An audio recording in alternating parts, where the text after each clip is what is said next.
need a recommendation to move back to open session. I move that the Board of Education move from executive session to open session. Second.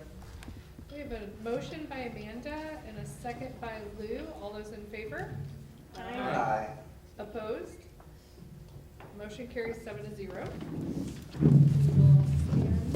will stand for the Pledge of Allegiance. I pledge Allegiance to the flag of the United States of America and to the republic for which it stands, one nation, under God, indivisible, with liberty and justice for all.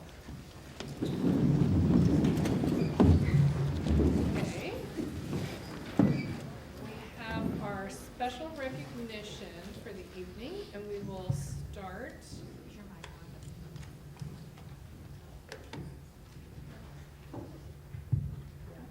I just need to talk into it. We'll start with the Vero Fitness Award with Mr. Savage. All right, was Joseph Klinger able to be here? I see, yeah, come on up, Joseph. So I think we have a certificate for Joseph. Somebody can help me present that to him. Joseph Klingler and Gabby Brennan being recognized as two outstanding juniors and rewarded with a scholarship to Vero Fitness. And not only are they rewarded with a scholarship, but also their family. So an opportunity to use Vero Fitness for the next year because of their outstanding performance as juniors, preparing to become seniors next year. So just want to highlight the partnership that Vero Fitness has with the school district. We appreciate them reaching out to us and wanting to support a couple of our outstanding students. So unfortunately, Gabby couldn't be here tonight because of district soccer games. So thanks, Joe, for being here tonight. Good reason for this. Yeah, good luck to them. Congratulations. Congratulations, Joe.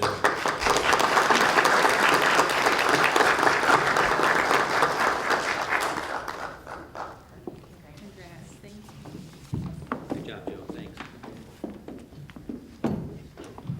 Okay, next is our PHS Future Leaders of America State Finalist. Recognition with Mr. Andreessen, Future business leaders. Future Business Leaders.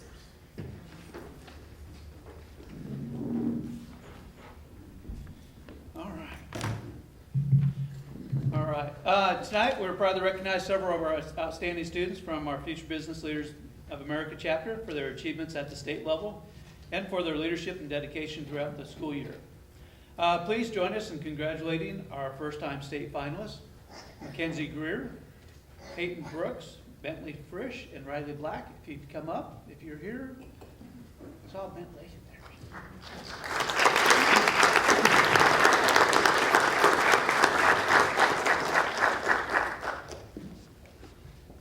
We'd also like to recognize the following students for their continued success and leadership within FBLA.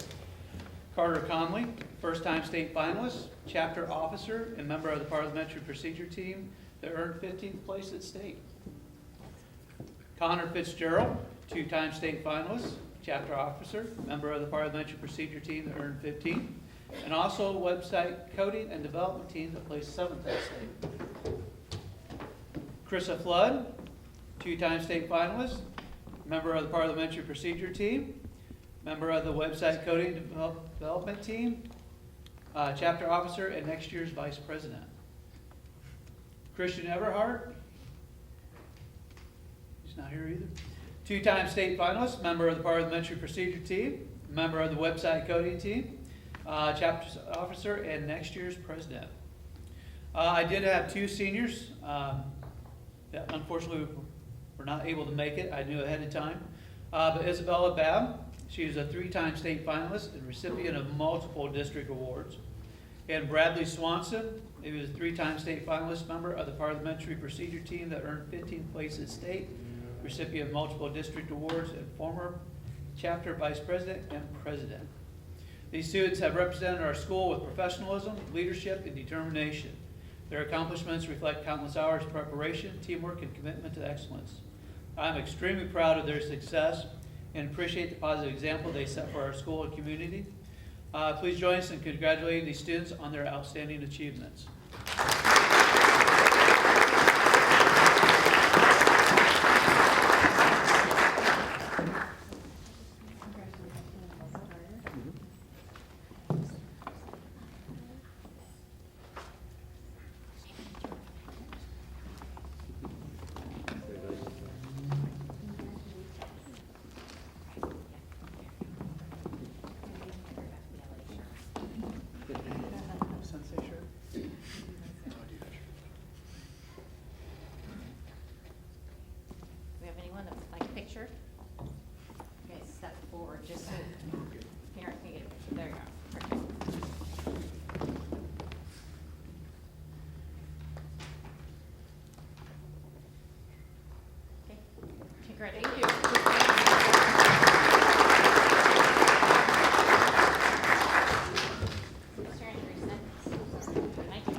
Pacific High School Band Festival medalist with Mr. Musterman.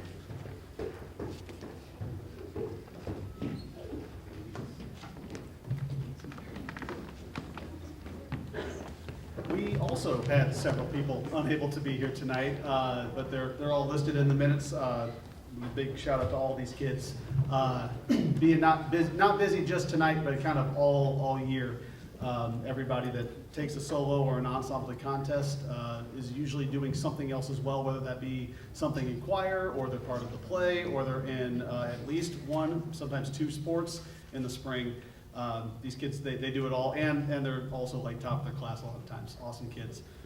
Back in April, I think it was the week after spring break, we went to East Central College and participated in the Misha District Solo and Ensemble Contest, and had several kids earn some really great ratings.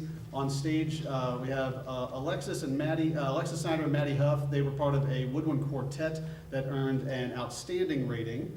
Maddie earned what's the better exemplary. That's the oh my goodness. It's been a year. An exemplary rating on her flute solo, qualifying for state. And then Samantha Raftery, sorry, took in addition to some vocal things. I think Maddie took some vocal stuff too.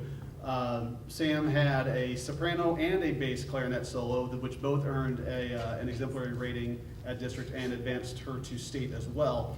And then a couple weeks ago, I think it was April 30th, we went to Mizzou for the state contest, where Maddie's flute solo earned a gold medal. And Sam you had 4 events, I think, over the course of an hour, 45 minutes in three different buildings, 4 different rooms across campus. They were not close to each other. They were not close. It was a lot. Her vocal stuff was great. I'm sure I didn't get to hear it, but her soprano solo her soprano clarinet solo got a silver medal, and her bass clarinet solo got a gold medal. Alexis had a solo at District 2. Alexis had a solo at Districts too? Alexis had a solo at Districts too on her flute, and earned an outstanding rating, right? All right, it's been a year. Congratulations to these ladies and all the other kids that couldn't be here that are listed.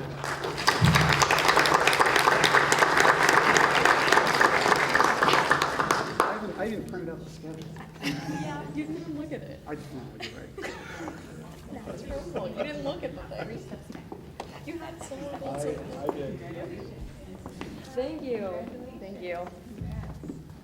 Oh, I get 3. Yeah. Thank you. I'll be set.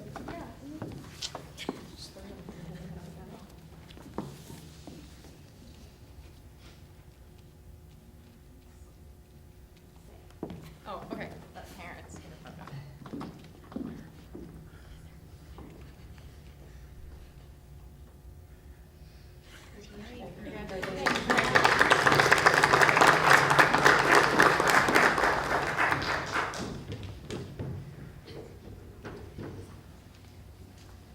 Okay, next we have our district elementary and intermediate spelling bee recognition with Dr. Tollison and Mr. Agee.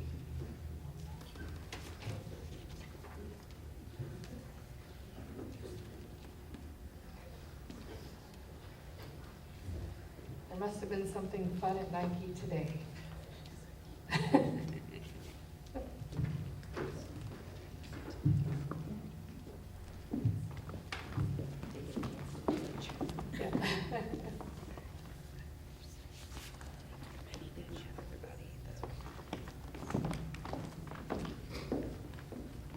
All right, so we have first place Arlo Stricker from Nike Elementary.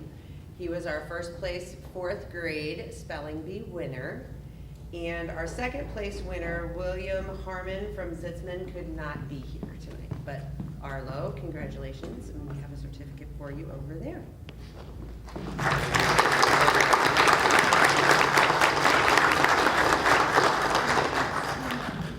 We're going to step back here.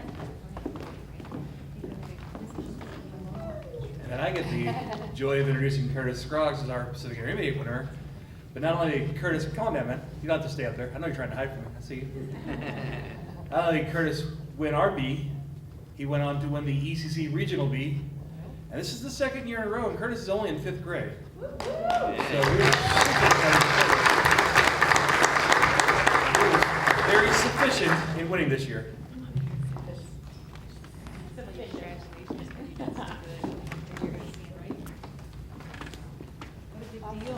So you want to see? Curtis, I'm assuming how you. There you go. Okay.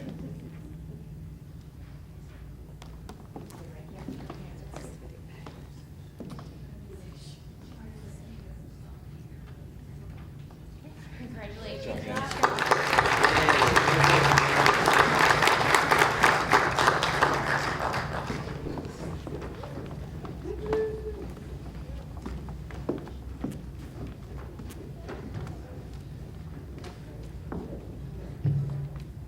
Okay, next we have the Merrimack Valley R3 Teacher of the Year. If I could have Mrs. Jordan Garlic come on down.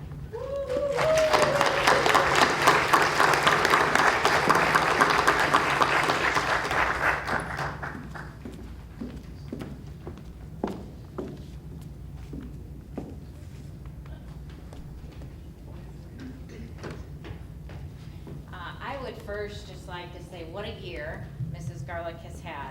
I would say it really started May of last year when she was accepted into our district admin leadership academy that we had.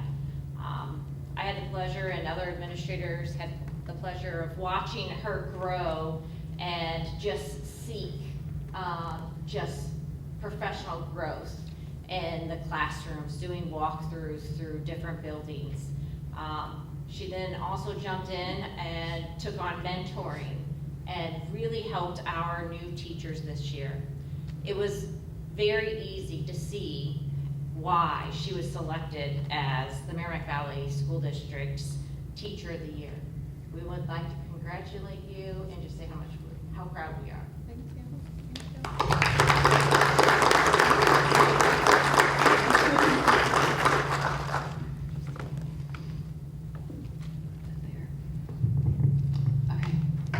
Good evening.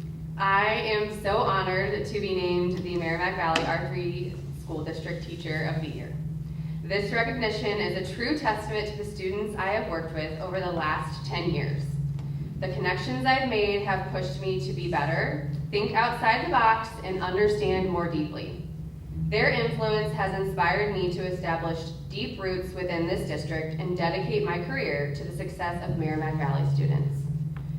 Over the course of my career as a special education teacher across the district, my purpose has remained the same: to create an environment where every student feels valued, capable, and supported. Many of the students I work with face challenges beyond academics.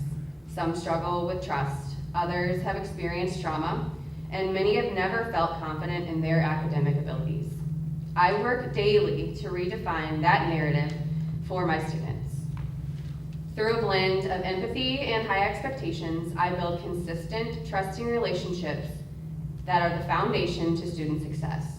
I support students in developing confidence in both their academic abilities and in themselves as individuals. When students begin to see themselves as capable learners, their engagement and progress follow. My commitment to our students doesn't end when the bell rings. Whether it's organizing project graduation for our seniors or fostering a culture of kindness on the character committee, I believe in showing up for our kids. I'm especially proud that our recent initiatives like Lunch Buddies, The Dress Room, and Tell Me Something Good earned Pacific High School 3 Promising Practice Awards. Beyond the school walls, I'm honored to help shape our future by serving on the District Policy Committee and growing with my colleagues in the Aspiring Leaders Academy. Additionally, there's one event I help coordinate that I am especially proud to be a part of, which is our district-wide field day for our special education students. This event provides students of all abilities an opportunity to come together as one to enjoy a day of fun created just for them. With the help of many of our high school clubs and organizations, we are able to put on an inclusive event that reigns as my favorite day of every school year. As I close, I want to simply thank you. Thank you to the students who inspire me every day, to the colleagues who challenge and support me, to the families who trusted my guidance, into this district filled with people who genuinely care about one another. Any success I have had is a reflection of the incredible people I have been fortunate enough to learn from and work beside. Thank you for this incredible honor and for the privilege of being part of this remarkable school community.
Is provided by Doris Hoffman Early Learning Center. There's a couple of pictures in the packet.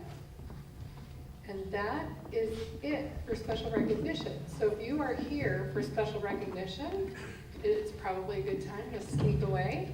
You are more than welcome to stay for the rest of the meeting.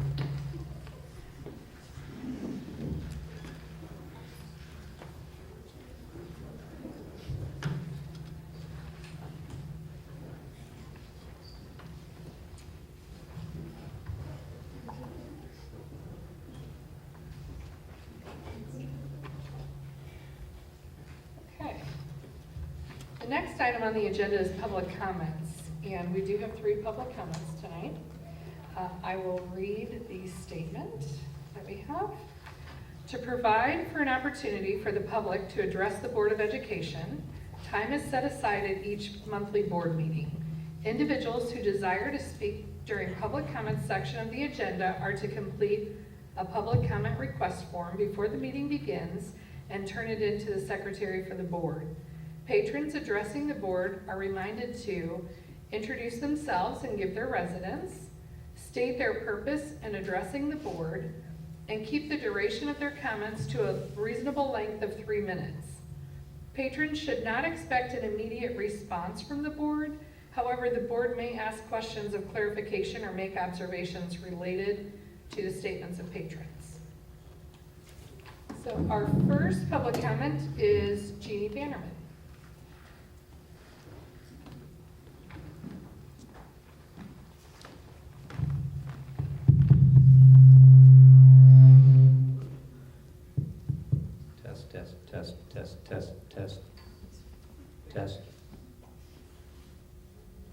Test. There you go, Jeannie.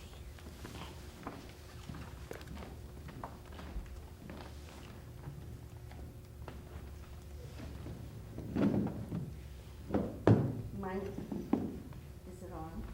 Yes. Yeah. Okay, my name is Jeannie Vanderman. I live at 111 Phelan Street. This is a report about the PHS dress room. We had prom season 2026, and we had a great year. We started prom season the last week of February through the first week of May. We had 132 students from PHS, Riverbend, and all over around our district and outside our district. We gave out 457 items of all kinds. Shoes, dresses, jewelry, you name it. Then on February 24th, Some educators came to our school from St. Louis, Springfield, Kansas City, and all over the state. With the help of my dress room students, we had a great day, and I have some terrific pictures, and this summer I'm going to get them all framed and they will be up on the wall. Then Mrs. Nieder came to me and wanted to submit the dress room for a Promising Practice Award. I didn't know what she was talking about. I gave her some information of when we started and when the school district took us under their wing.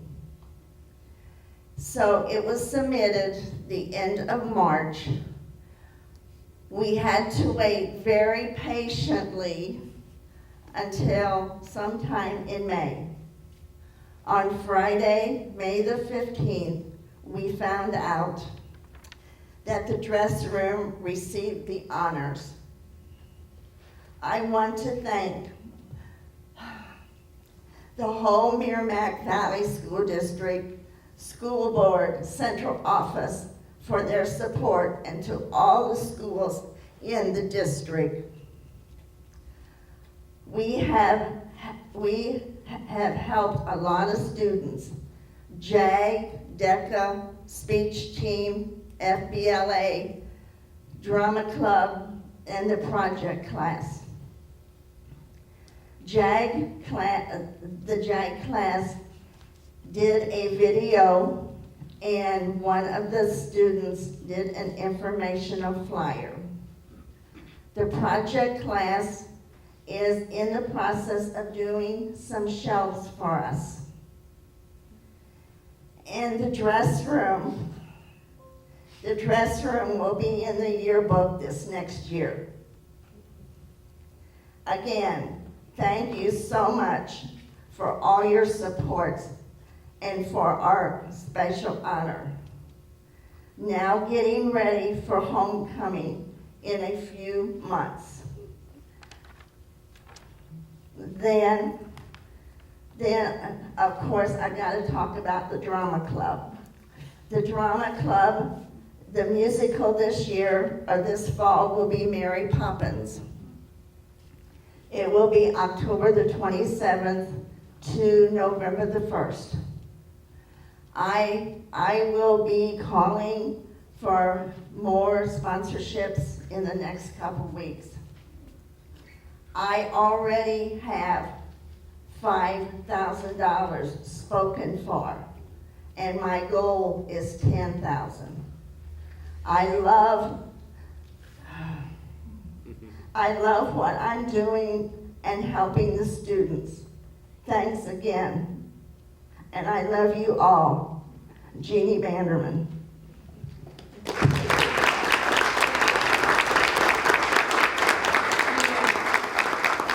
We want to thank you too for your efforts, and you never run out of energy, which is Sometimes amazing. I do. Well, but what you do, it is really a special thing, and so thank you for that.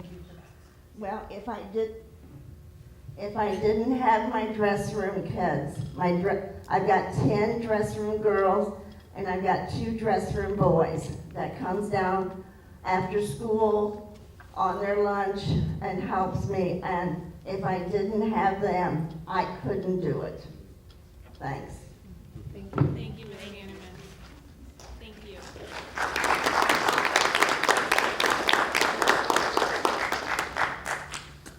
Our second public comment is Ryan Farrar.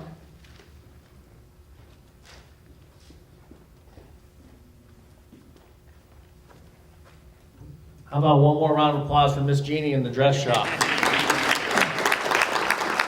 She's a fantastic lady. I didn't know her until this spring, and you truly are doing wonderful things, so thank you very much. My name is Ryan Farrar. I live at 2591 Glenview Drive. I'm a parent of two, soon to be 3 kids in the district.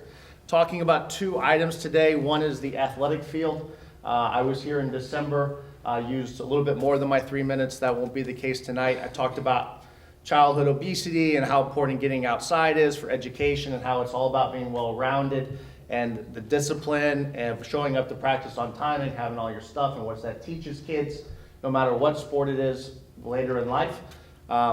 The athletic field is on the agenda today. I believe most, if not all, definitely some, have either kids that are currently playing or have played sports here at Merrimack Valley.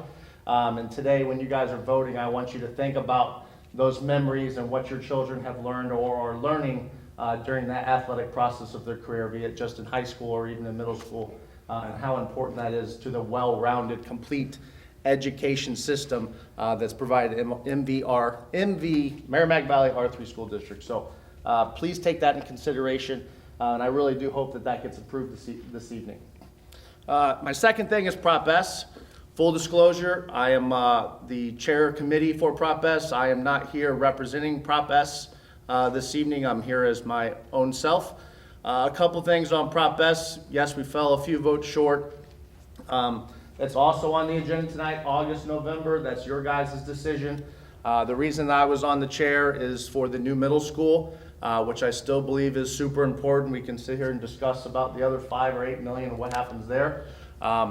So if you are concerned, I recommend that everyone gets involved with the Prop S committee. It's super important if it's in August or November. But the one thing I would ask the board is when we do go to the ballot, we're going to need everyone's active support on the board so the community knows that it's one united face and voice to get Prop S passed to build a middle school. Thank you. Thank you, Ryan. And our third public comment is Keisha Nichols.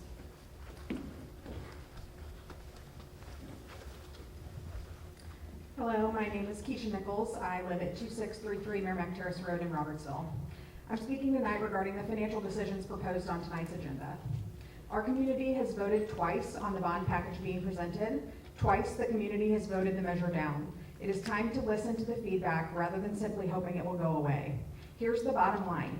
It simply does not matter if a new 7th and 8th grade center is demonstrably the best solution to our current challenges if the voters will not support it. I actively campaigned for Prop M, serving on the committee, putting out yard signs, and advocating for yes votes on social media.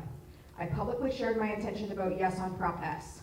If you proceed with the same, slightly larger package a third time, your support is likely to erode further. You need to slow down and take the time to rebuild faith in the community. Performing listening via a contracted third-party consultancy is not how you rebuild. Hiring a consultant to survey voters is not the same as listening to them. 43 days have passed since April 7th. As far as I know, no surveys have been initiated, no listening sessions have occurred. This is not momentum, this is avoidance. It seems the new strategy here is to request funds sufficient to pay for the new middle school plus $5 to $7 million of bond funds, whose use would be entirely at this board's discretion. This kind of ask requires a higher level of trust than a committed project list. Trust is one of the key reasons people have cited for voting against the last 2 bond referendums. That fact should be acknowledged. The optic here is you have decided voters are likely to stay home in August, and you think it is the easiest path to squeak by with 4/7 of the vote. That shouldn't be the goalpost. The goalpost should be to promote a package the local community can overwhelmingly get behind. I urge you to vote no on the proposal to go back out for a third attempt at the same package in August. Also on the agenda tonight is a bid on the turf infield. I believe that this is yet another instance of inconsistent messaging. Out of one side of your mouths, you are telling us you are so desperate for these bond funds that you must rush to approve ballot language tonight. From the other side of your mouth, you continue to support investing the remaining 2021 bond funds we have in a want, and only part of that want. As of now, we have no answer as to when or how the outfield would be completed. You have discretionary funds from the 2021 bonds sitting available right now. Instead of directing those dollars toward any of the urgent needs you're citing as justification for a third bond attempt, tonight you're choosing a turf infield. That choice will tell the community everything it needs to know about what this board actually prioritizes. Do not dangle the carrot that is my children's physical safety while beating me with the inadequate funding stick. I urge you to vote no on the turf infield project as presented. Community input matters, trust matters, consistency matters, predictability matters. Please pick a story and stick to it. Thank you, Keisha.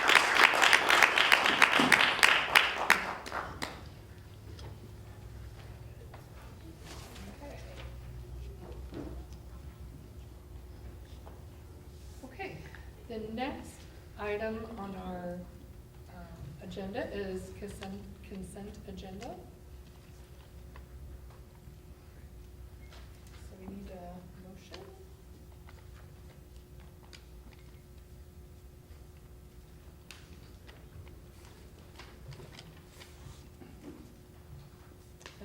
And this is, we pulled one item, so it's as amended. I move that the Board of Education approve the consent agenda as amended. Second. We have a motion by Amanda and a second by Lou. All those in favor? Aye. Opposed? Okay, motion carries 7-0. And let's see. And then we're gonna move to finances, right? Or did we put I? Policy review and after finances. Okay. It's okay, right? Let's do finances with Mr. Kirchhoff. May 2026 financial report. For the month of April 2026. Some of us could hear it.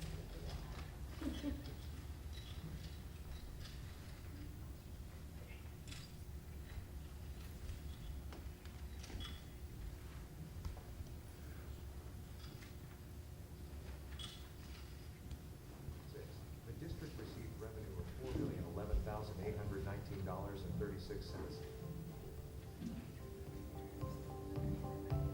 Year-to-date revenue as of April 30th, 2026 is $49,073,077.58.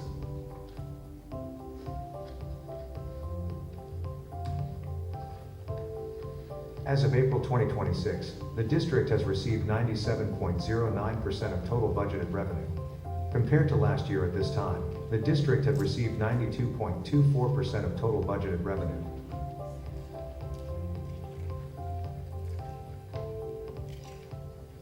The district incurred expenses of $3,665,867.59 for the month of April.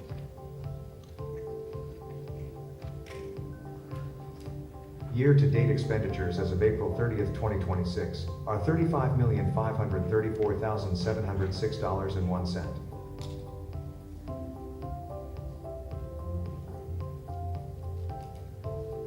As of April 2026, the district has spent 71.79% of the amount budgeted for expenditures.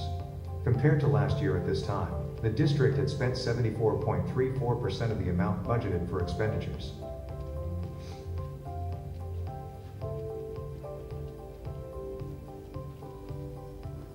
For the month of April 2026, revenues over expenses are a positive $345,951.77. Year-to-date revenues over expenses are a positive $13,538,371.57.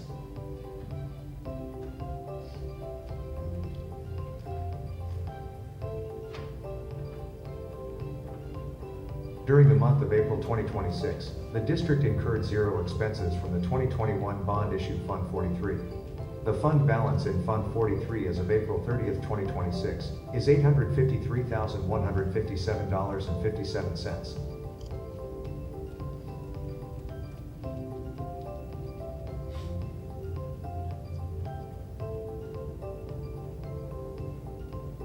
Check registers for the month of April 2026 and Fund 43 General Ledger printout are included on Assembly. Donations for the month of April 2026. The district received a donation in the amount of $16,000 for the Negative Lunch program from an anonymous donor.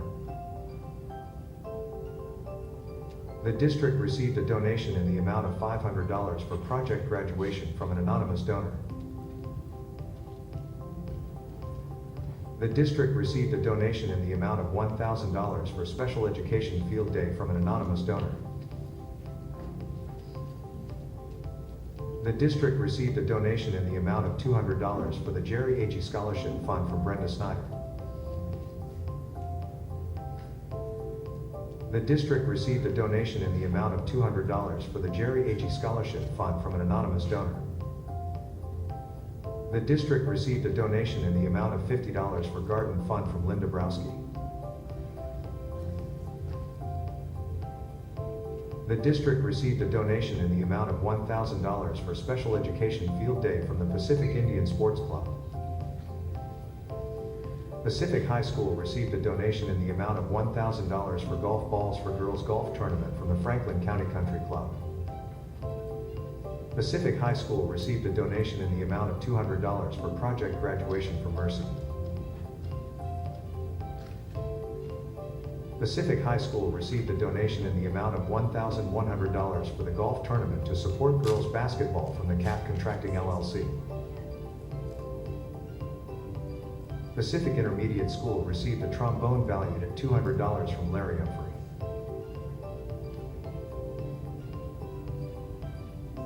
The district received a donation in the amount of $20,991.61 for the Negative Lunch Program from the Pacific Eagles Erie 3842 Incorporated. Riverbend Middle School received a donation in the amount of $50 for the Keith Wright Scholarship Fund from David Bergby. The district received 40 snack bag kits valued at $500 from Land O'Lakes Purina. From Merrimack Valley R3 School District, thank you for your generosity. Any questions?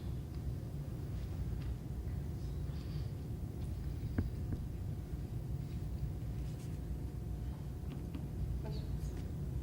Nope. I'll just say the community continues to be very generous to our district. We will be sure to have the Eagles come in June or July, whatever's convenient for them, to recognize them for their sizable donation. They're just amazing. Yeah. Okay. We need a motion to approve finances. I move that the Board of Education approve the district finances as presented. Second? We have a motion by Laura and a second by Amanda. All those in favor? Aye. Opposed? Motion carries 7-0. Okay, then we will drop back to the district policy review. There are a lot of policies in here, but I think we wanted to, Tim, you had called out 3 specific. Yes.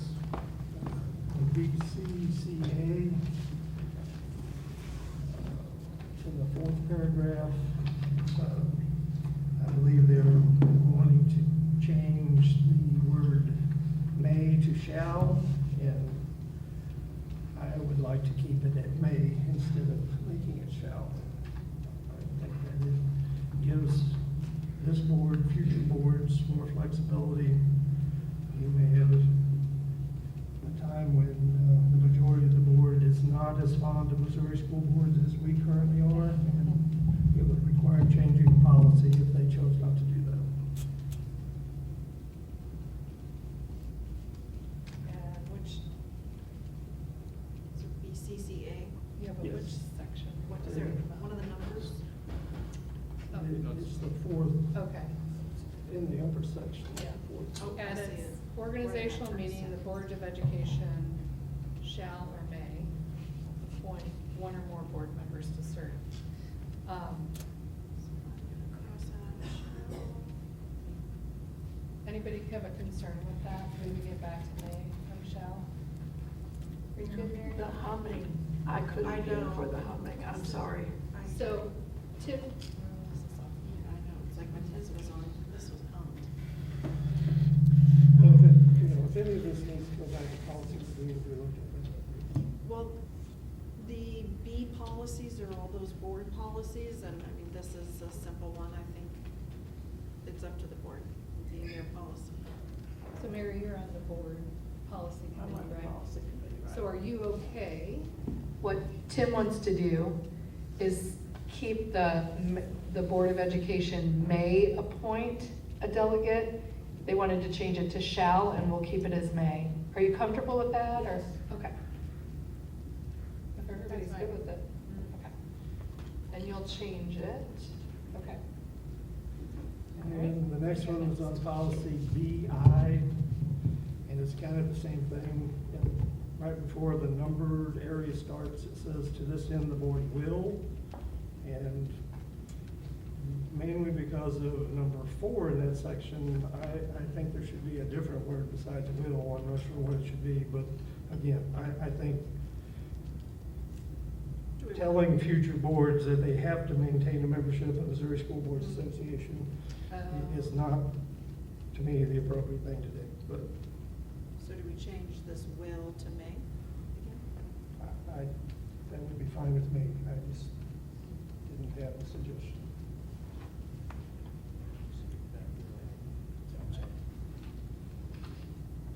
And Laura's also on the committee. Okay, sorry, Laura.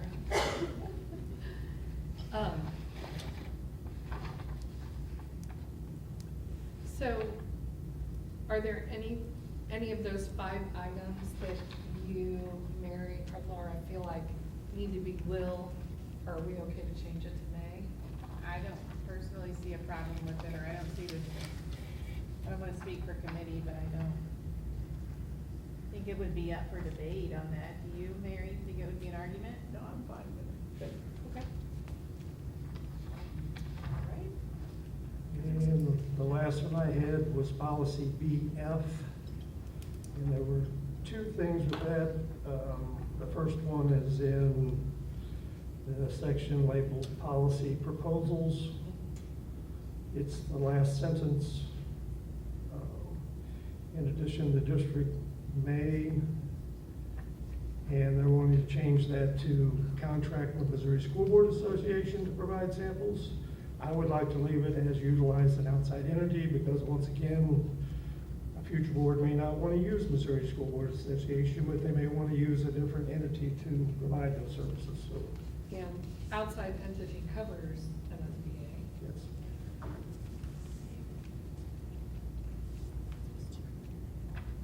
Maybe let's just take it back to a little bit.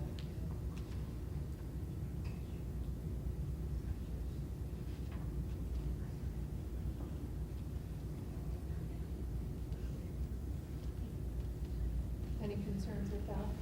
Anybody?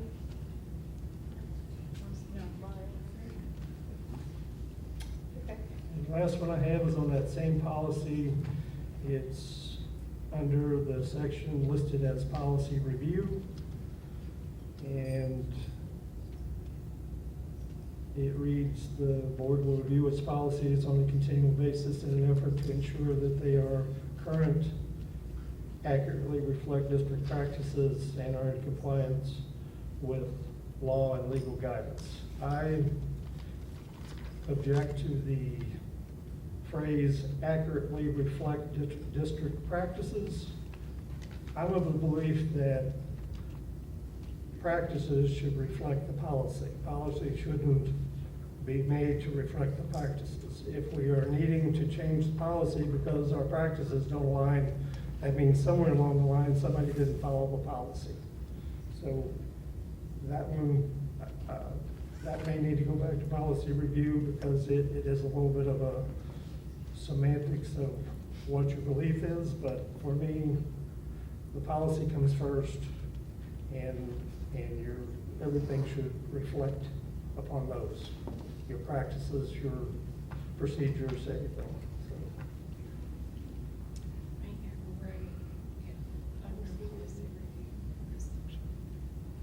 How would that read? I would like to just leave out the phrase accurately reflect district practices. I would like for it to say that they are current and are in compliance with law and legal guidance. Any objections? Give a shake for that. Okay. So you've made those changes. And then we will just do a motion as amended.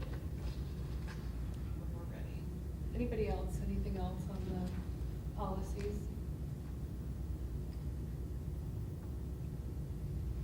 Okay, we need a motion. I move that the Board of Education approve the policies, procedures, and form listed and to rescind the policies listed as amended, all to be effective July 1st, 2026, as presented. Second. We have a motion by Amanda and a second by Mary. All those in favor? Aye. Opposed? Okay, motion carries 7-0. All right. Thanks for your suggestion. Okay, the next item is the athletic infield project with Mr. Savage. Yes, thank you. All right, so athletic infield project, I hate to bring this topic up again, but it's one of those situations where in final design, we feel like it's a responsible thing to do. Again, the board and the district worked really hard to get to the point we are at in regards to the athletic infield project, but just between a rock and a hard place. I would accustom it to like this. You go to replace your flooring in your house, you pull up the flooring and you realize you've got some subfloor that's bad also. Well, you didn't know you had bad subfloor at the time because you weren't aware of that water leak. But now that you pulled up the floor, you either are going to put good new flooring down on top of bad subflooring, or you're going to replace the subflooring that's bad and then put new flooring down. So it's kind of one of those situations. It's one of those things where in the design process we learned, Dr. Sperjon, if you could pull up the actual rendering. We learned that our backstop is not symmetrical. If you can see it, if you would draw a straight line from center field through the home plate, you'll see that it's offset to the right. So it's not that we can't do the project as we originally presented to you when in December brought to you the budgetary confinements that we were looking at, and the board approved to spend up to $570,000 for the infield turf. So again, definitely can do that. But as we looked at this and realized that the backstop is not symmetrical, we went back to ATG and said, okay, it's not symmetrical. What's going to be the concern in the future when and if we put in a new backstop and fence? And it would be that you have to tear out everything that's put in and then adjust the turfing to match the new backstop, because at that time you would want to make the backstop symmetrical. And so ATG said, you know, at the additional cost, currently it looks like that we're going to be approximately $60,000 over what the board had approved. So again, that's an amount that's over what the district can approve. We need board approval to do that. So it's just one of those things where it was a responsible thing to bring it back to the Board of Education, explain the situation. This is something we learned in final design, that we all along thought that the backstop was symmetrical. And I kept going back to ATG, your design is not symmetrical, like it's not straight. And so finally, Mr. Pipes was like, Jeff, it's not straight. Like, we haven't fixed the drawing, it doesn't look good. Jeff said, Tom, I went out and looked, it's not straight. It's not symmetrical, it's not square to the field, it's offset. And so it's an issue that we have with the field. That again, we learned in final design that we wanted to bring to the Board of Education, because if we wait to do it later on today's dollar, it would cost us an additional $100,000 to fix this problem later than if we fix it now. So right now we're looking at an increase of $60,000 to the budget, whereas if we looked at it later to do it, it'd be an additional $100,000 on top of that to make the fix. So while the infield was being touched, again, we felt like it was responsible to bring it back to the district, that it wasn't one of those things that we did it, and then later somebody said, why is the field not straight?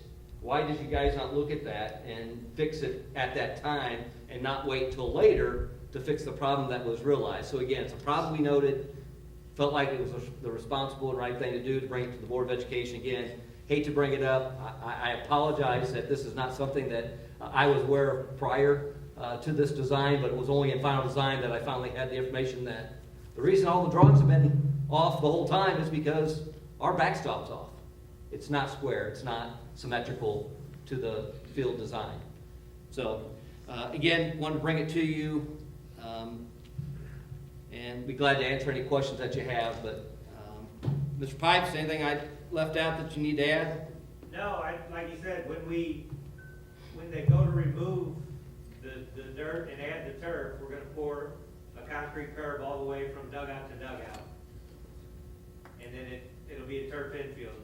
If we decide later to turf the whole field, add the backstop, we're gonna have to peel the turf back and tear all that concrete curbing that we just put in out. So again, with it coming in a little under the original budget number we had, we thought it made sense, if you're gonna tear out the infield, you might as well fix from dugout to dugout right. Instead of spending the money now, like you said, and then coming back when the bond passes and just tear it out again. When you say it came in under budget, you're talking about the Well, riverbed. I know when we first track. started, we got a budget number of 570. When he sent the final proposal, it came back at 498. 500. The Oh, I see what you're bullpens saying. were in there at like 67. And at this point, we thought it was better to not do the bullpens, talking to the coaches. They could get away with the bullpens we currently have. And then when we go to grade the outfield, if that grade is different, it would be an additional cost to make that grade right. So we thought it was just the best money spent to, when we tear out the infield, that whole backstop will be done. And then if we move forward to the whole field, they'll just have to peel the field up from the outfield, start grade there, and return. Matter if you're going to do the project, let's finish the infield and do it right. Correct. It would be completely done from dugout to dugout, or really from the edge of the turf all the way around the backstop. And if the project goes farther later, we just have to peel the curbing up on the edge of the outfield, and grade from there out.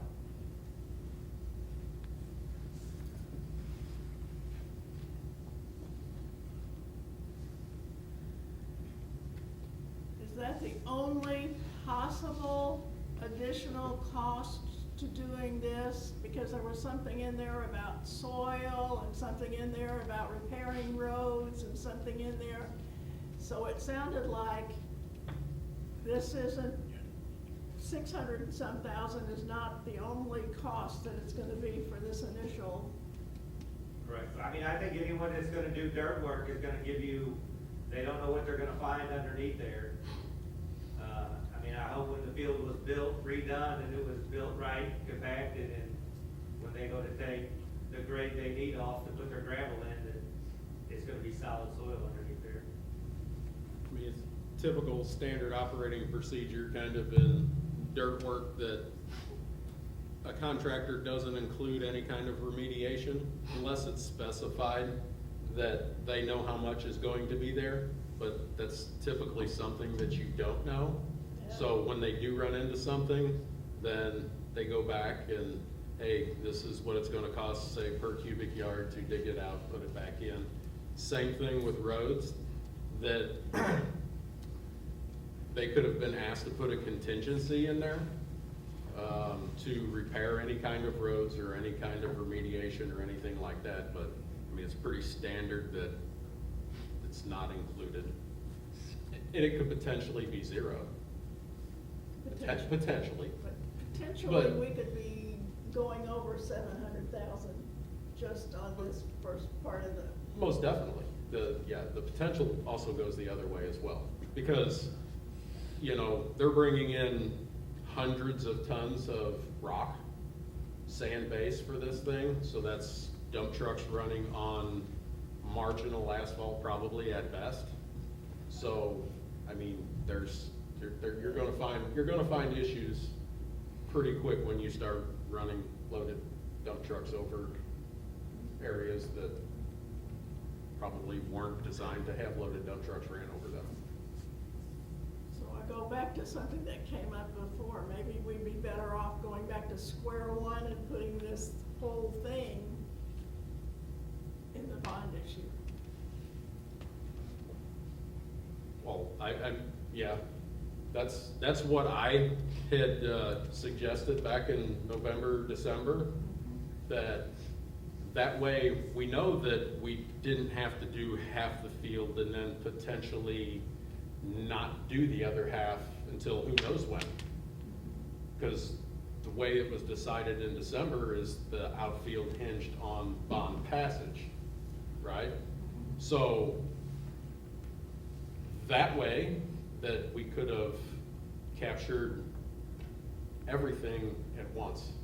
The entire project, not having to start and stop and run into potential issues or digging things up that you already done in the previous phase.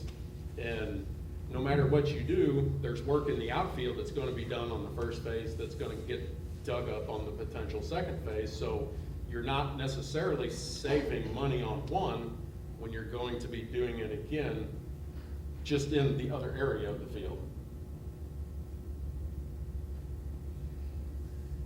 I agree that if we truly are concerned about making sure we do this project right, it all ought to be done at the same time.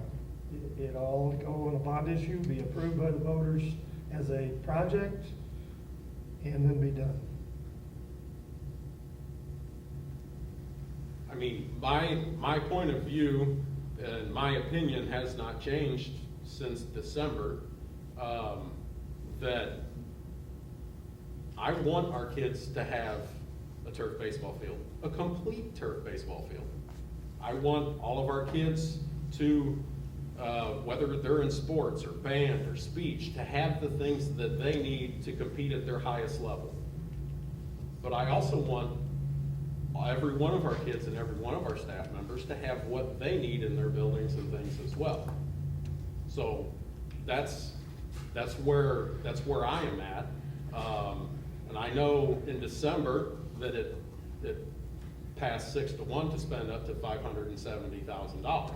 Now, I get it that the scope changed. I get it that things change, but that's where the compromise I feel fell on was the 570 number for the 6 that voted for it.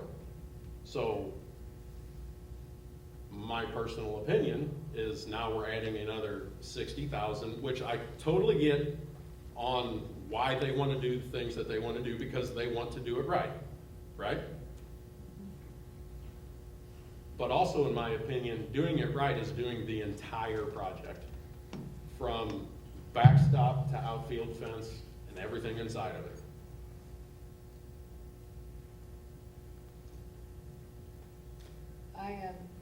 I don't, if somebody else has something to say, I hear what you're saying, and I do, and I struggled in December when we talked about this topic. My concern is, we did make a commitment in December. There was a lot of discussion about using the 2021 funds, and that in the field improvements being on the list if we had more money left.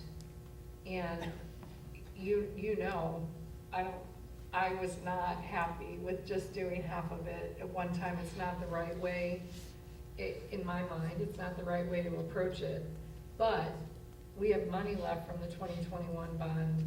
We had items, you know, it was on a list, whether I would not call that a commitment, being on that list, but it was on the discussion. But I feel like when we voted in December, we did make a commitment. So my concern with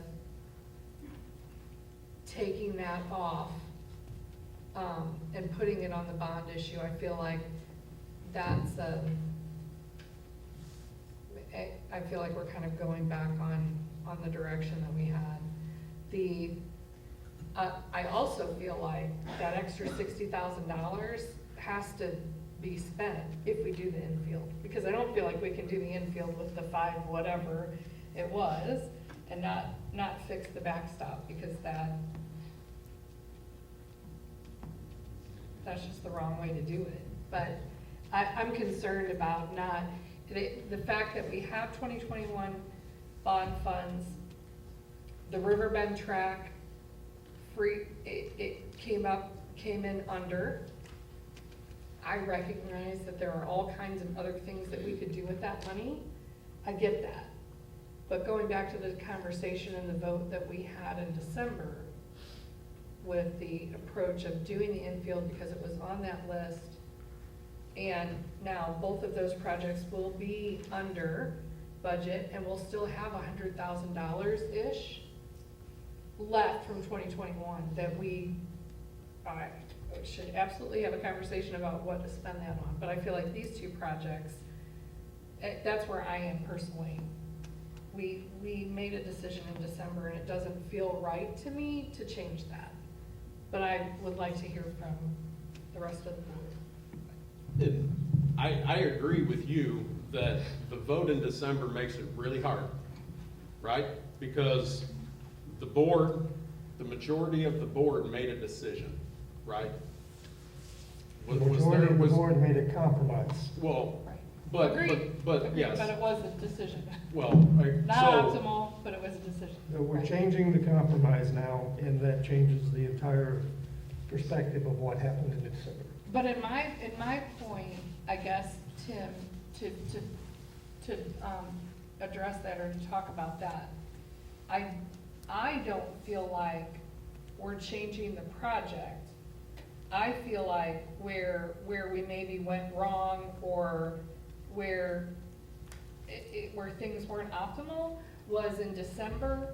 We had the bid or the quote, and we hadn't done that design to understand the backstop. Like, it would have been nice to know in December that we needed to do the backstop, that wasn't gonna be an alternative that we could pull out and not worry about.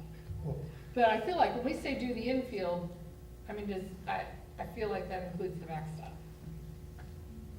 I'm no, by any means, I'm no expert on how they construct these infields and.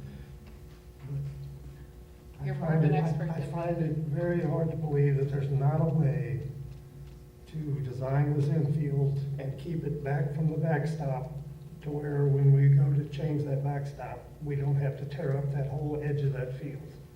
I just can't believe there's not a way to do that.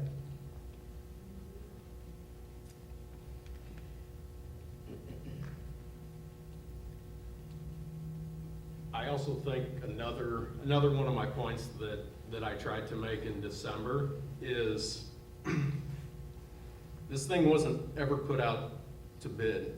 So I had to ask Carrie in December to speak to the cooperative, I believe is what they call it, on purchasing cooperative, on if a certain vendor is in this cooperative for a certain need in the district, they can go straight to that vendor and ask for a price, and that's okay. One of the issues that I tried to make in December was we did a $60,000 to $70,000 parking lot at Robertsville that went out for competitive bid. We received 3 bids, maybe 4, I believe, actually. 4 bids on that parking lot, a $70,000 project. We just bid the Riverbend track. We received 3 bids on a project that was $150,000, $160,000. We have nothing to compare $628,000 price tag of an infield, nor did we in December to compare $570,000 price tag on an infield to somebody else's bid. Just because we are able to do something doesn't mean that's the way that we should do it.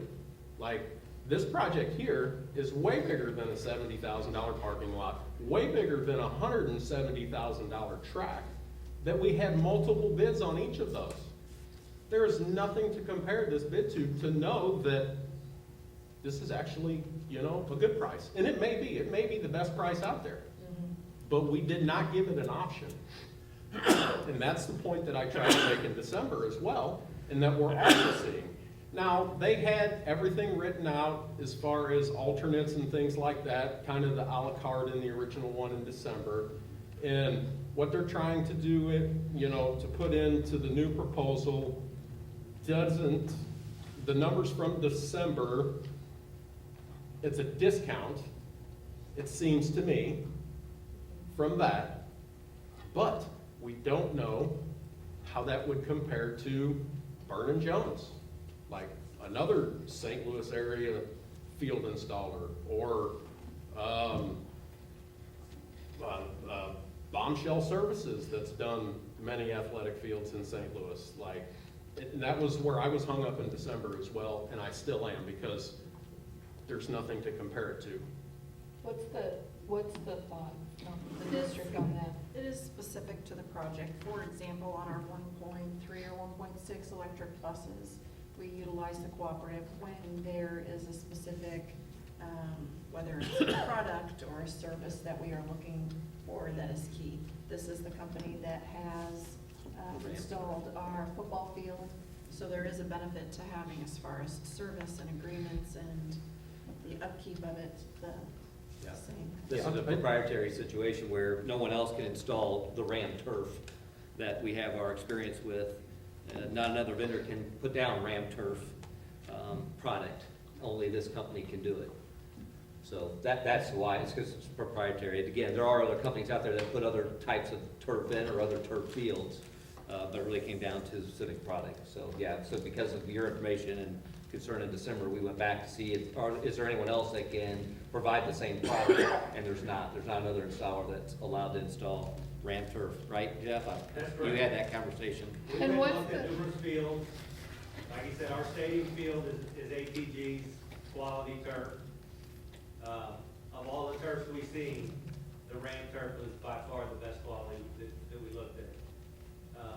We had some guys from Rockwood come down. There were 6 other grounds guys and facilities guys. And nothing against them. Burns and Jones has done good work for us on the track. But they had all Burns and Jones turf fields put in about 8 years ago. And over the next 2 summers, they're ripping all those turf fields out because they failed in putting ATG's field in. And I don't discredit any of that. I'm just saying that. But that's why we did it, because of what we looked at. We liked one specific brand, and APG is the one that supplies Ram turf for the Midwest. And like I said, I get that, but for comparative reasons, to make sure that, I totally agree with what you're saying. because we don't always have to go with the lowest bid. Right. We're supposed to go with the best bid. And if they're producing far superior products, but at a premium, then, I mean, there's where there's wiggle room there. That's right. Like, they came and walked our turf field and honestly, like, disbelief of how good our turf still looks at this age. They were 2 years older than us, and again, their turf is deteriorating to where they can't hardly play on it anymore. I think 2 of their high schools are getting turf fields this summer, and 2 other ones are getting it next summer. And they've all switched to the ATG turf.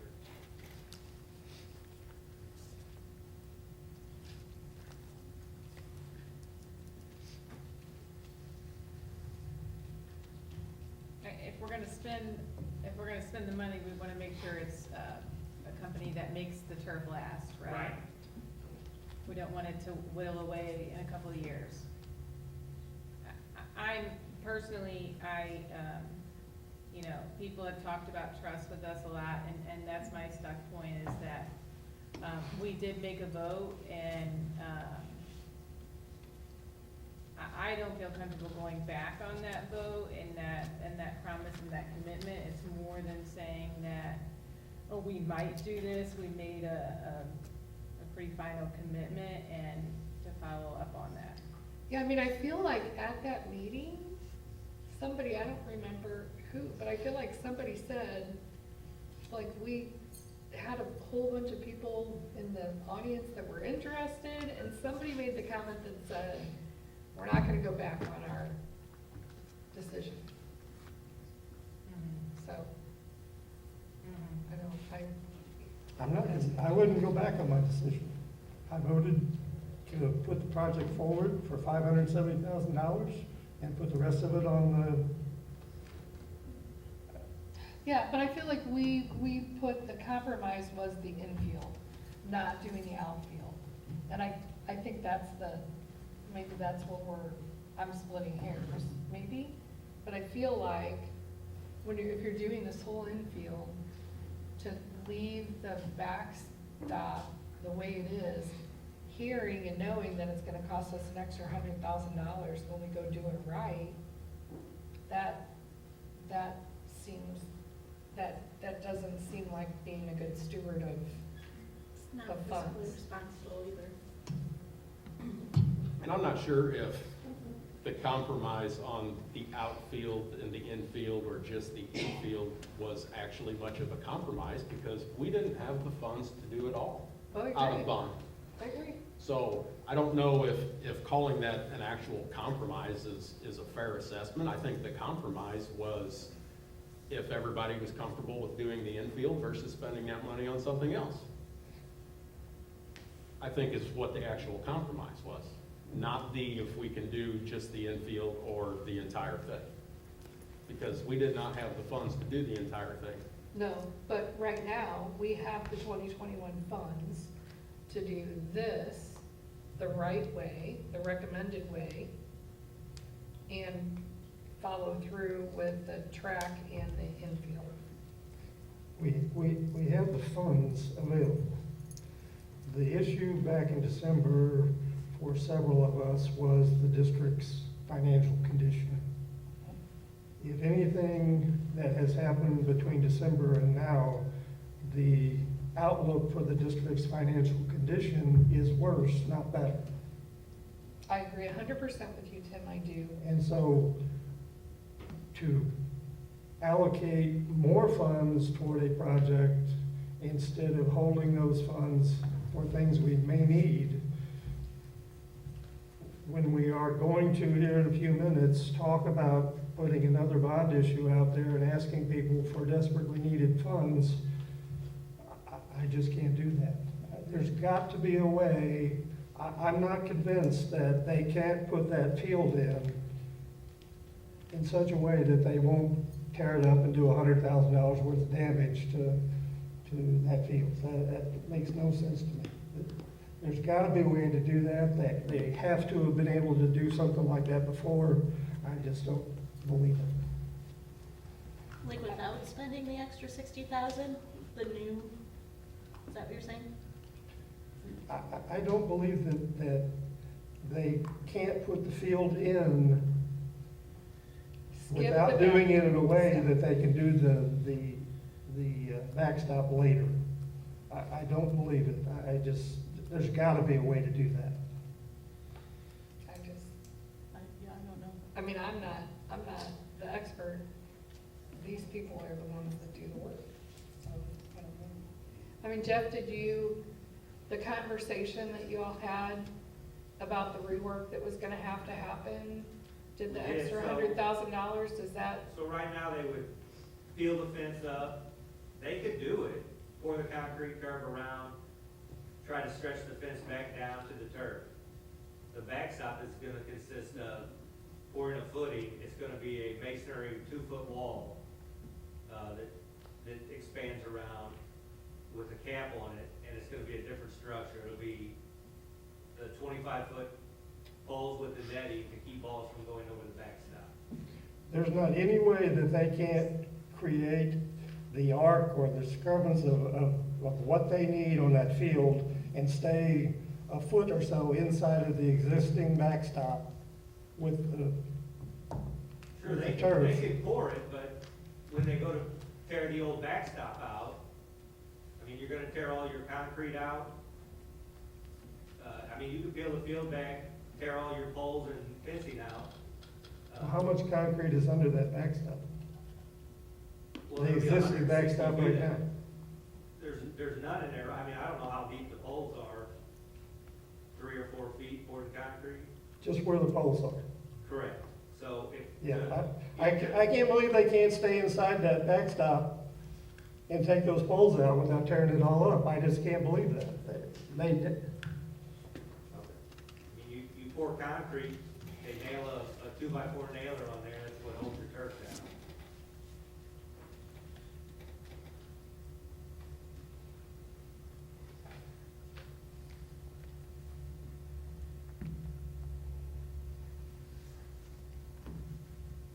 Matt, Amanda, you guys Yep. have thoughts or?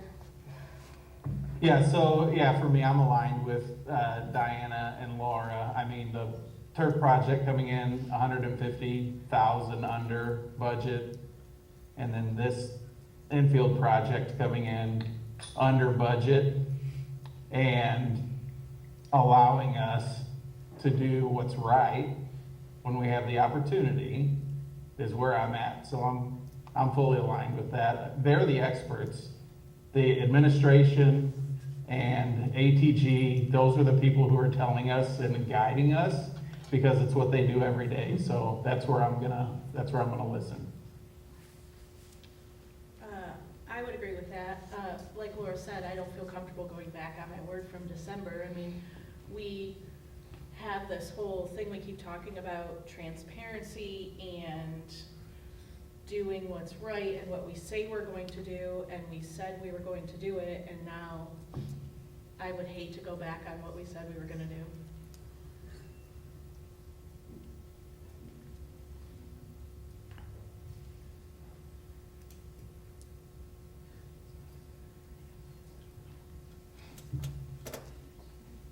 Can we say something?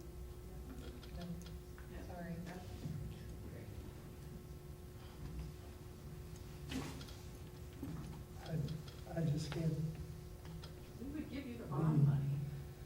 You would make other things a priority. I understand all of the, we said we were gonna do this, and And I But voted it for is- 570,000, and that's where I stand. I wouldn't go back on that, but I can't add 60,000 to it. it is our responsibility to protect the finances of this district, no matter what that takes. Fully And agreed. if we I agree have with that. no assurances that we're gonna pass a bond issue this fall. We haven't done it the last 2 times we put it out there. And so to spend the rest of the bond money that we have access to me is just, it is careless. I can't put it any other way. It's not being responsible with the district's funds that we have at our disposal. I don't know what the rush is. I think we could make a very valid point of, if we really want to do it right, let's put it all on the bond issue, let's get it approved. We'll have all the money we need to do it, to complete the project, and it'll be done. I'm in favor of it. I voted for it the last time. I support this project. I also have a responsibility to the district finances. And if you think it can't happen, it'll happen before you know it, that the district is in trouble. Mr. Kirchhoff's presentation the other day. 2 years, if we don't have bond money, we're down to 32% fund balance. I know that's, he's always pretty conservative, so that may be a little low, but that just shows you where we're headed. And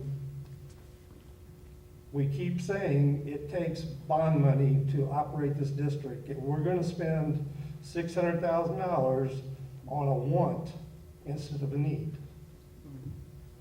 And I just can't, I can't keep adding money to that. I hear what you're saying, but the discussion in December was going back to the 2021 bond money. And that's where- $380,000. and that was on the list, but we had $800,000 left.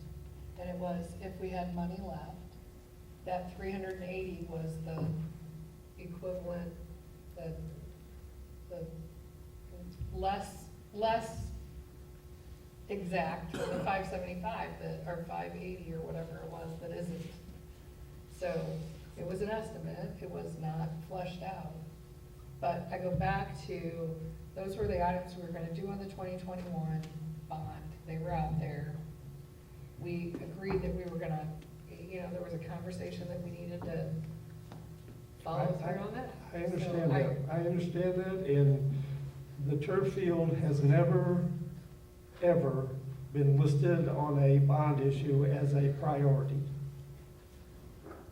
I am saying put it on there as a priority. It is a guaranteed thing. If we pass this bond, this entire field will be done.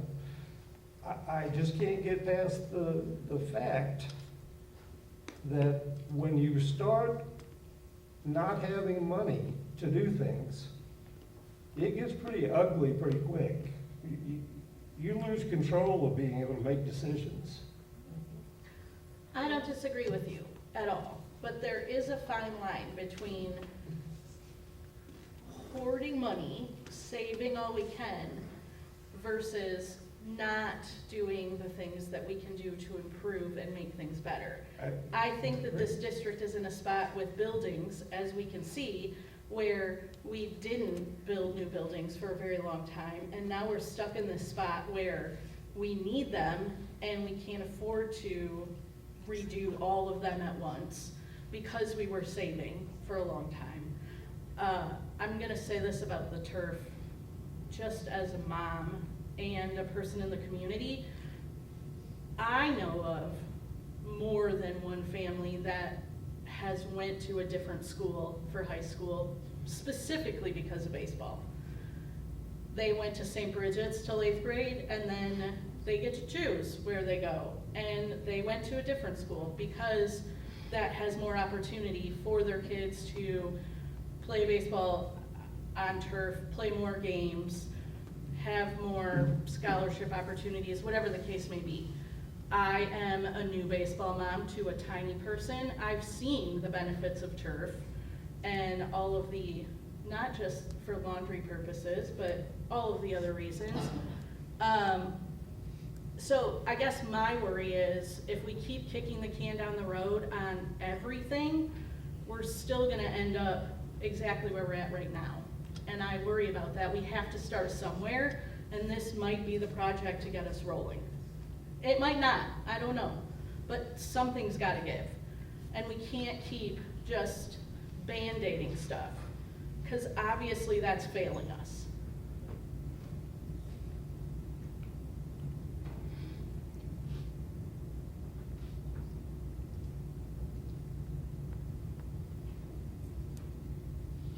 But I feel like- 620,000 would go a long way in replacing a lot of Band-Aids. But now we're talking about 600, you're talking about taking away the 500 and whatever that we already I'm committed, just- right? so- I'm That's not what talking I'm about it. I've agreed to $570,000. If we wanna just stop having the conversation and keep everything like it is, I'm not doing anything. In my position, like I said, has not changed I don't know since what you December. mean. We have already approved $570,000 for this contract. But then then you're talking about doing something a shoddy project, like Well, not then the put project. it that's- all on the bond issue and have it all done at one time. But that's where, I guess that's where I'm struggling, is the either do it wrong or don't do it at all. Neither one of those are the right approach from my perspective. Well, we just have different perspectives. We do, 'Cause My we do, perspective absolutely. is, Yep. you don't And that's need to fine. keep throwing money at a project when you don't have the money to throw at it. The money's there, it's sitting there, we could spend it, but we're gonna spend the end of the bond money that we have available for this district, other than $100,000. We're still, overall, still under budget. I agree with that. And that was part of the back and forth and the heated conversation we had in December. And I think there were members of this board that did things that they really didn't want to do, but in order to move this district forward, we agreed to that, to a $570,000 number. And now we're being asked, oh, well, now we need to do this, so we need another $58,000. And then when they dig, they're gonna say, oh, well, now we found this and we need another $50,000. And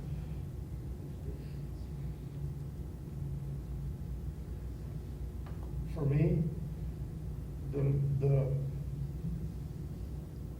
you're juggling things in the air.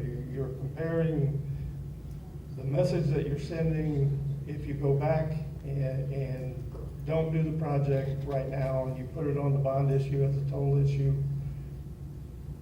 or you send a bad message to people who never wanted this to begin with and who are on the fence about supporting the bond issue the next time, and they see you spending what money you have on a project that you really don't have to have, but you want to have it, instead of spending it on the district's needs. And so, pick your poison. Which is it? For me, it's maintaining that money and knowing that in this district, we are going to have needs that come up before we have more bond money. People can vote me out whenever the next opportunity comes up, but that's what I believe, and it's my job to protect the finances of this district.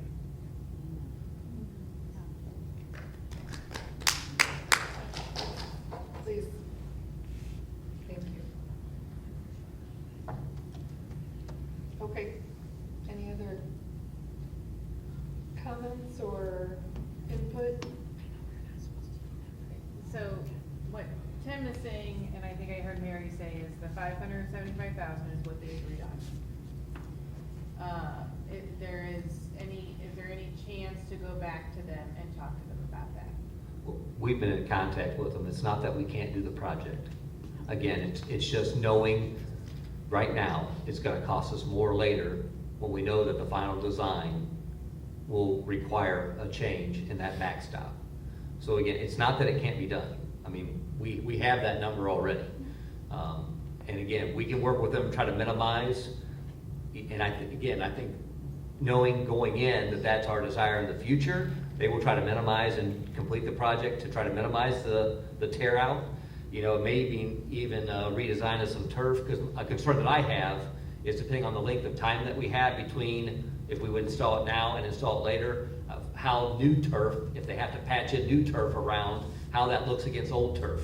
So we might even be able to work with Joe and maybe we design a brown runway that can be tore out and replace that or fixed or adjusted so that we're minimizing what has to be replaced in the future. Again, we can go back to Joe and ask him for their help. Again, we just want to do the right thing. Again, I know that this is not something we wanted to bring up, but at the same time, we do believe that the board desires us to bring this up, that when we find new information, that we would share that so that the board can make the best decision for the district. That's our desire as administrators. As we learn more information, we feel obligated to bring it to the board, to have that discussion, to get the direction from the board. That's the intent here. Again, I hate that I didn't see that the backstop was not symmetrical in the past. So I apologize, I own that I just didn't know until I knew. And then when I knew we had to bring it before you because it wouldn't be right not to. So again, I know it's an uncomfortable conversation. I know we've worked hard at getting to where we are today.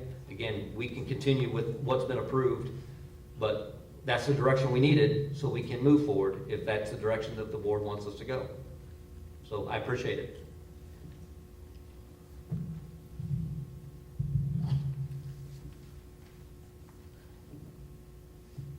So I think our options are to make the motion that is in the packet as recommended, to adjust a motion, however we want to adjust a motion, or to not approve it and scrap the project. I think Well, those are our options. it could be tabled. Sure, it's already been approved for 570, so that's done and we can just move forward with that. The motion on the table is do you want to do the backstop?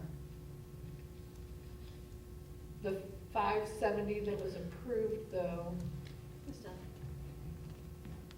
but the project is different now? I feel like we need to. This is a request to reapprove that or ask, something. this is a request to add the backstop installation. But that's what it Okay. says. So if we just, No motion would be, we'll just move forward with what has been approved. okay. Okay. So either make a motion to approve to add the backstop, increase the cost, or don't make a motion and we move forward with what was already approved. I guess and I don't know how many conversations you've had with them, and so I guess, Many, this is the number. this is many? Okay. Yeah, right, because I was gonna ask if we could go back again and tell them the situation, and it's been many conversations. And asking them many, many times to sharpen the pencil and include the softball field, and we need it to be as, the best price they have. Many conversations.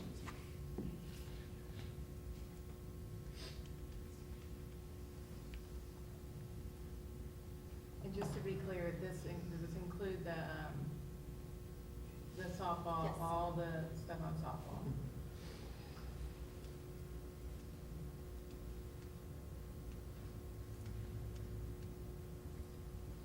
Okay, are there any questions about the options?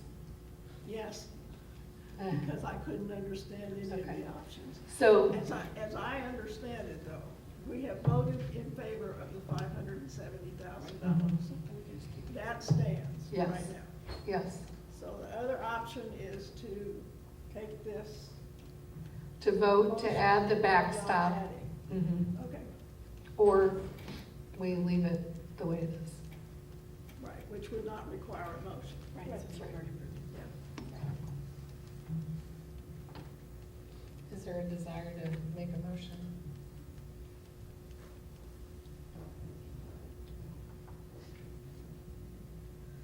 Otherwise, we can, I move that the Board of Education add the backstop and the softball fencing to the overall baseball infield turfing project as presented. Oh, that's what I was gonna ask, as presented. I'll second. okay, we have a motion by Matt and a second by Amanda. I have something I want to say. Yep. I move that the Board of Education include in our next bond issue proposal a full turf field for softball, baseball use and as a priority item with an approximate cost of $1.5 million. Second.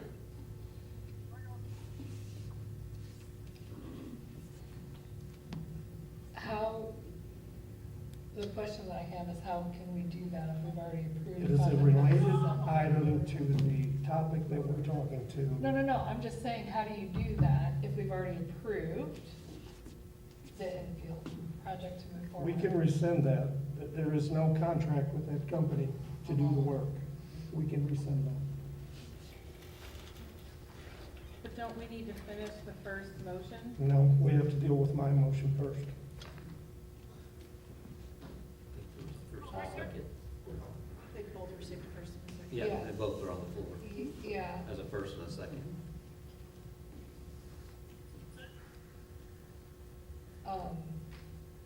so first, just to clarify, I want to make sure we can rescind the approval for ATG. If that's the way we go. We're not under contract. Okay. They've just been proposals. Okay. And then, just a point of order, clarification. We have two motions in 2 seconds. Why do we deal with yours first? Because you deal with them in reverse order. Okay. Thank you. Okay. Any other motions that we need to consider?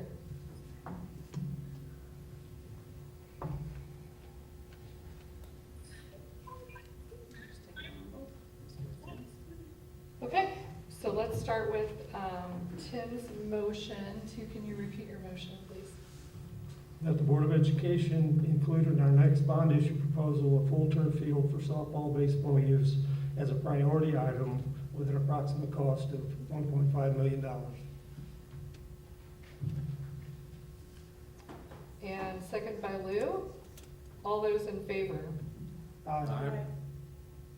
All those opposed? Aye. Laura, were you opposed? Yes. Okay, so that vote was 3 in favor, 4 opposed. Okay, now we have the motion by Matt, seconded by Amanda, to approve the recommendation as presented in the packet. All those in favor? Wait, Aye. wait, is this for the 628? Yes. Yes. Yep, as presented. Mhm. Okay. Yep, Sorry. sorry.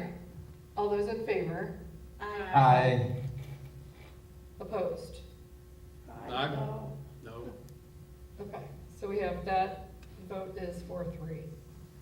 Carries with 4-3. All right. I just want to say, I appreciate the conversation and the discussion, and I know that this is I don't think anybody's super excited about the situation and the financial situation of the district and the fact that the bond hasn't passed 2 times. So I appreciate the partnership and having the conversation. Okay, the next item is bus purchase. Okay, as we talked in the budget workshop, the need for buses, the need for next school year is to add 4 small buses and 1 large bus. I will remind you that the large bus is partially being replaced through insurance reimbursement. So what we're asking tonight is a recommendation not to exceed $385,000. Because we are seeking used prices like we did last year, we want that approval amount up to a certain amount so we can go ahead as buses are on the market, used buses are on the market, we can grab those buses and get it, be under contract for those buses when they're on the market. So that's why the recommendation is not specific to contracts, but the amount to be spent up to. So again, it's for the replacement of 4 small buses and the replacement of 1 large bus, all being used buses. We did include the replacement schedule, so you can see that we're really looking to replace the buses with the most miles on them. There is a need for an additional 3 new buses, but be reminded that those additional 3 large buses are going to come in the way of that grant from AMRIN for electric buses. So you'll see some shifting of buses on routes, which is what's on that that replacement schedule. So. Okay, so that was where I was getting confused. Yeah, because it looks like we're replacing some buses that have smaller miles, and what it actually is, those electric buses are going to replace those on those routes, and then those buses are going to replace the buses that are actually being replaced. Okay. We're not replacing the highest needed or the highest mileage buses with electric buses. We're replacing the buses on the routes that the electric bus will work best on, and then moving those buses to the high mileage routes. Does that make sense? We probably just put too much information on this sheet, really, so it made it a little confusing. Yeah, and that's okay. Yeah. But I think there's additional large buses on here that are marked replace 26, 27. No, so there's only the 3 that are still pink that says replace 26, 27. Those are going to be replaced by the ones that are in gray that the electric buses are going on. There's going to be a shift in routes is what that is. We just, like I said, we probably just put too much information on this sheet. Okay. So Working with Conrad, we should have cleaned it up a little bit. That's okay. Yeah. So we're really just replacing the 3. The 3 is what's needed, and that's going to come in the way of electric buses. Once we put the electric buses on the routes where the electric buses will work best, we'll move those buses, to replace those 3. Okay. Again, not an immediate need. I know that was brought up too, that, well, what if we don't get the electric buses in time? Again, all of our buses are running. It's not a matter of that these high mileage buses don't run. They still run, right? They're very good buses. They're pass inspection 100%, they're in good shape, just they've got a lot of miles on them, and we need to look to replace them, and we'll be able to do that when the electric buses come in. Are we still waiting on charging stuff? Yep. Yep. My understanding that's under order. We haven't been told when a Supply delivery chain. date is Yeah. to occur yet. Okay. Mr. Savage, I just want to tell you thank you for being proactive on the bus stuff. Well, it's not just me, it's a whole team, but I appreciate that. So yeah, you know, Conrad, Dr. Swearjohn, keeping our eye on what the needs of the district are, and, you know, trying to make sure that we're addressing it, you know, when we can. Because again, if you don't address it, it becomes a bigger issue, you know, later down the road. So that's why we need to stay on top of this. To be clear, though, this is coming out of operating funds. Those are that Fund 1 that is typically traditionally spent on salaries, benefits, supplies. We can use, you know, operating funds for buses. Historically, we have used bond funds for buses, but this is another option to update our fleet. But just giving you a preview of the conversation to come as far as if state funds aren't sustainable in sustaining, continuing to take buses out of operating. Any other questions or discussion about the buses?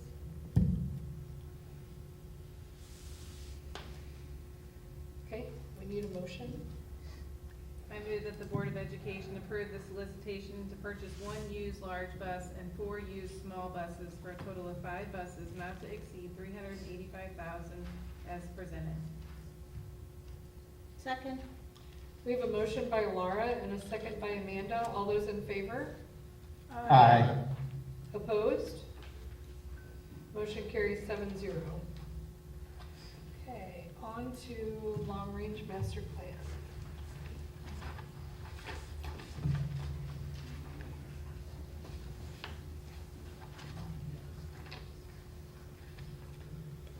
All right. Some of these slides are a repeat, but I wanted to talk through where we've been, where we're at now, as it relates to our long-range master plan and our facility needs. I shared this with, in the spring as we were engaging with the community and different citizens, just talking through in 2019, we did that full facility assessment, and at that time, it really was this weight between Pacific Intermediate facility needs and Zitzman Elementary, both being equal in need, but at that time, we did not have the bonding capacity for the full-scale Pacific Intermediate reconstruction that was needed, and so we went with the Zitzman Elementary project and made sure that we did items for security, doing secure vestibules, ADA playgrounds at each building. We had a list, a very broad list of items that were part of that facility assessment. Some of them were the Coleman roof. The buses were included in there. And of course, when we had a successful Prop 1 passage, we started with those higher priority items. We started with the secure vestibules. We started with the ADA playground, in addition to Zitzman Elementary. It is as we come naturally to the end of Prop 1 funds that we look at what of those items left. In 2023-24, we did, again, that full-scale facility assessment. I included in your packet, we did engagement with our teachers, with citizens, brought parents in, did tours of buildings with our architect, involved them in those plans and at that time, everything was on the table in 2022-23 when we did that facility assessment of, do we keep our grade structure the same? What are the needs of each building? And came up with a laundry list to develop that long-range master plan. And again, Pacific Intermediate rose to the top of the most critical thing in our district that needed that full-scale reconstruction. At this time, though, we now had the bonding capacity to do that. We also made that prioritized list by school. We engaged with our teachers. We are putting out a survey at the end of the day this Friday, just reassessing that list again, putting it back out to our staff to say, here's the list that we identified. Has Has anything in this year that we've gone by another year, has anything risen to the top that is more critical than others? But it is Pacific Intermediate that came to the top. Again, it is continuing to be a higher priority. I will say, our maintenance team does a magnificent job of maintaining the day-to-day operations and cleanliness of our building. I'm not taking away any part of this. This is a long-range master plan. So when you're asking me what is, and when we asked our community, what is the long-range need of Pacific Intermediate, of course there's day-to-day things. 12 hours after the bond failed, the pipe burst in Pacific Intermediate, sewage on the floor, of course we address that immediate need, fix it, repair it. But again, in a long-range master plan, when you're asking what is in the next 20, 30 long-range need at Pacific Intermediate, it has reached its end of life course. And that has happened to so many schools. I was looking through the book that Pauline Masson made for our district, looking at McNamee School and some of the other schools in the history of our district. There is a time they reach their end of life. And so when we're looking down the road, not today, today our students are in the building and we're doing the best we can in maintaining it, but when you're looking at the long range need of our district, and that is what a bond is. It is taking our current rate, keeping it the same, but extending it 20 years. You are taking out a 20-year mortgage, just like all districts do. That is our one mechanism for doing long-range projects, and they should be. If you're taking out a 20-year mortgage, it should be a long-range project that will expand the life of that 20 years. So again, that is how we got here today. We have that bonding capacity. Our staff and our community have provided that input. I included those sessions and all of that feedback in your packet for you today. The bulk of Prop S truly is the new middle school. 38 million of that is for the middle school. I wish with everything that it was just a small fix needed at Pacific Intermediate, that it was just the roof, that it was just the flooring. It is comprehensive at Pacific Intermediate. It is the roof, it is the asbestos, and the asbestos is not just in the flooring, it is in all the caulk in the windows, it is throughout. The HVAC, the pipes are crumbling. So again, if we're talking about a long-range plan and extending funds for 20 years, and what is the best use and most fiscally responsible use of funds for 20 years and a long-term last of those funds, it is building anew. We use a third-party owner's rep. I went to school to be a kindergarten teacher and then an elementary principal and superintendent. I am not a construction management or estimator, and we don't always want to take, we use our architect, but we use a third-party owner's rep like Navigate, who have an estimating tool that are building schools and firehouses and police stations right now that give us the most up-to-date expert estimation of what it costs to do these repairs. And lean on our experts to give us those updates. And replacing Pacific Intermediate would provide that better learning environment for all of our students and not disrupt the learning of the students who are currently there during that construction. Navigate, Mr. Savage and I met with Navigate last week just to talk through, again, what their estimation is. Can they put in writing some updates? Where we're at as far as timeline, as we're considering August or November. A lot of our discussion at our April board meeting was about November. Just providing that update of in January 25, the scope of the project was about $36 million. January 2026, about $37.2 million total. And he said we can definitely go over and re-estimate everything, but he said just on the day-to-day what they are seeing in fuel increases is very concerning. We also asked Corey with Navigate to just have a follow-up with Jennifer at SCB, our architect.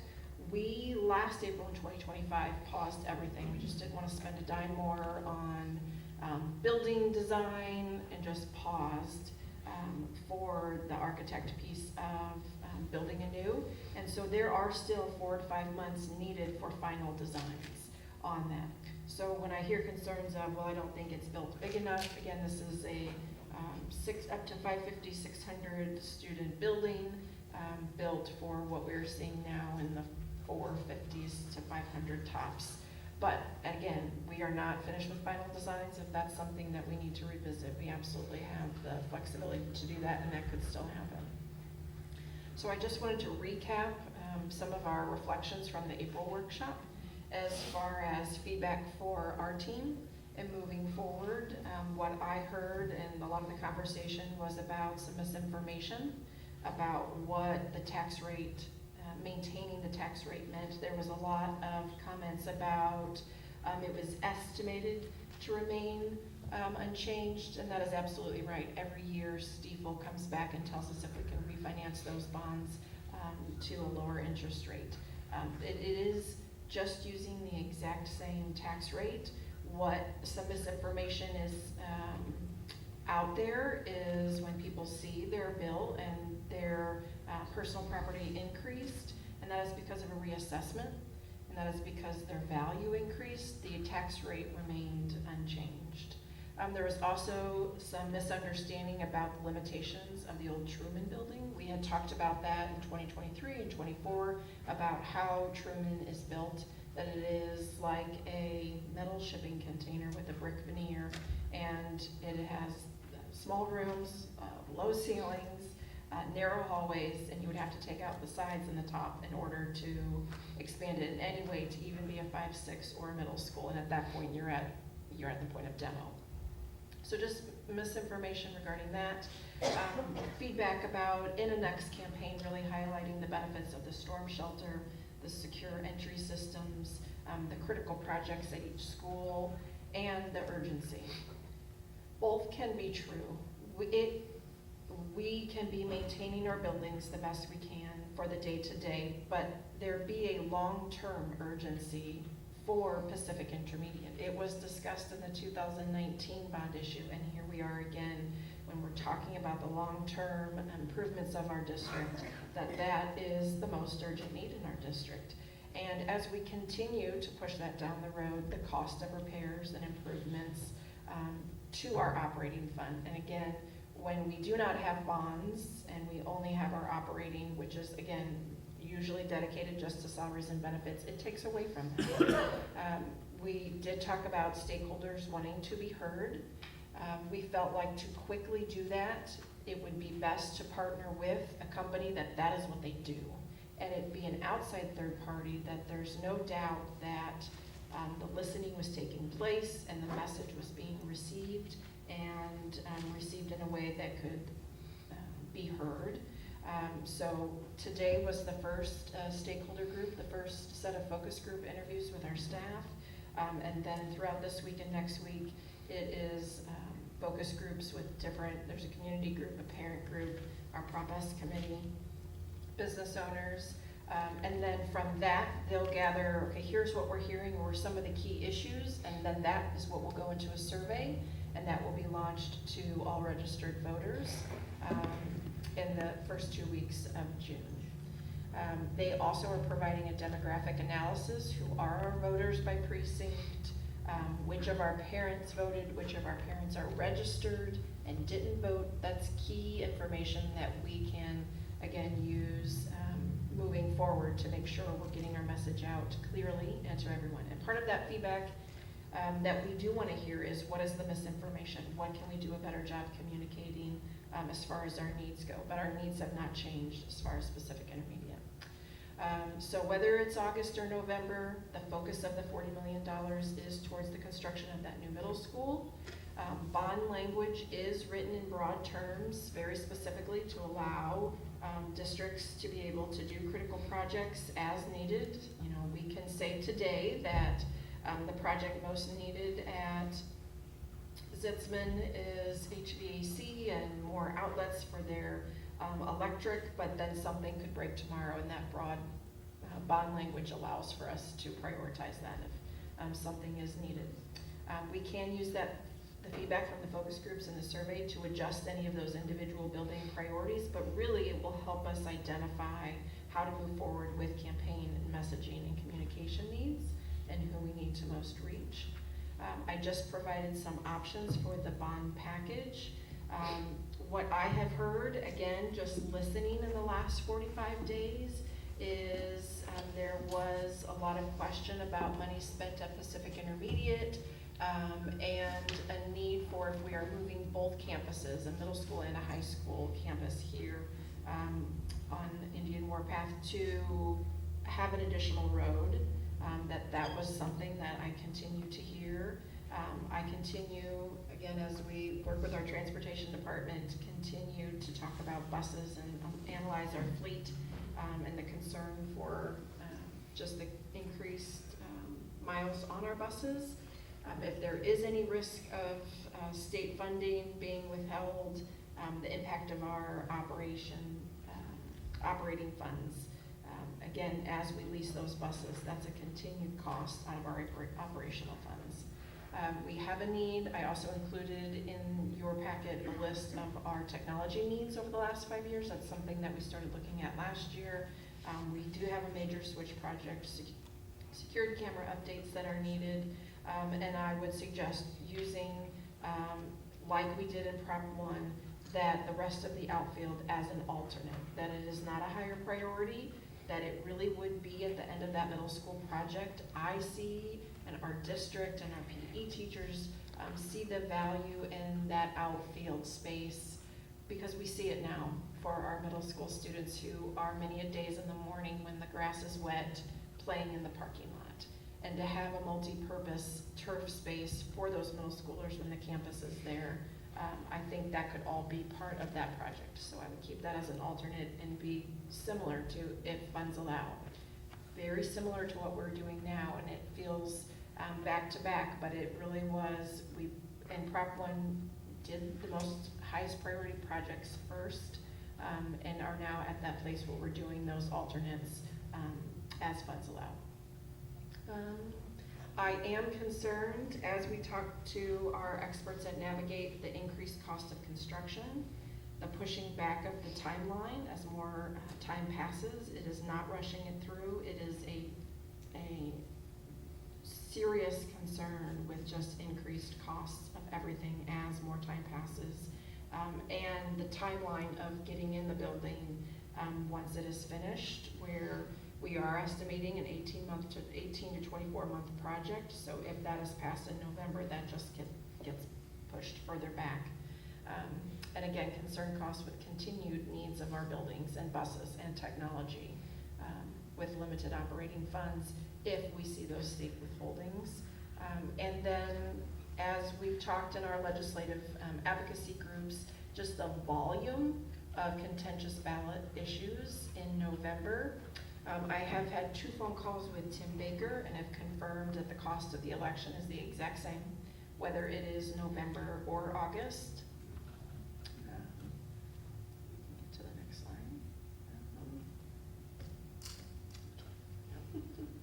There. There's a bit of a lag.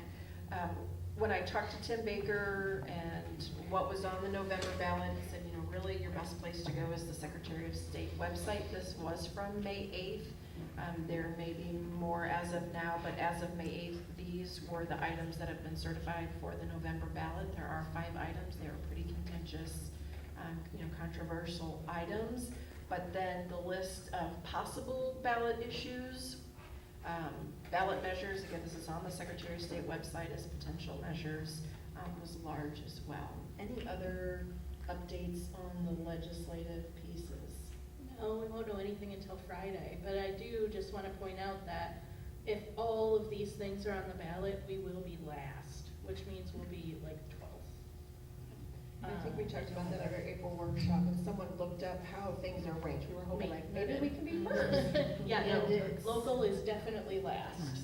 So if all of these things are on there and we don't have, which we know that there are also county things on there as well, because we have a county commissioner race. So 12th is like the absolute top we would be. We're probably looking more like 14th. if we go in November? There is this deadline for August, not to say that we have to tonight have all things figured out, but there is this deadline for any ballot language. And again, I would recommend very broad ballot language. If you've looked at other districts around us that have been successful with their bonds, they purposely leave that language broad so that as things come up, higher priority, something breaks tomorrow, you would be able to make those facility improvements, or if they're within the scope. So that the bond language for August does need to be certified by May 26th. I understand that as a quick timeline. It is also a primary. We would allow for, again, those surveys and focus groups will be happening within the next several weeks, that demographic analysis. We do have the benefit of an early June workshop and board meeting, so we would potentially have some of those results back.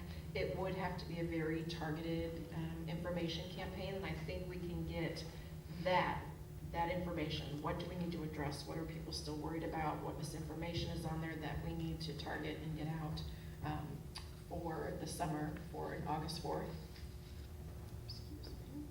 Back. November certainly gives us more time.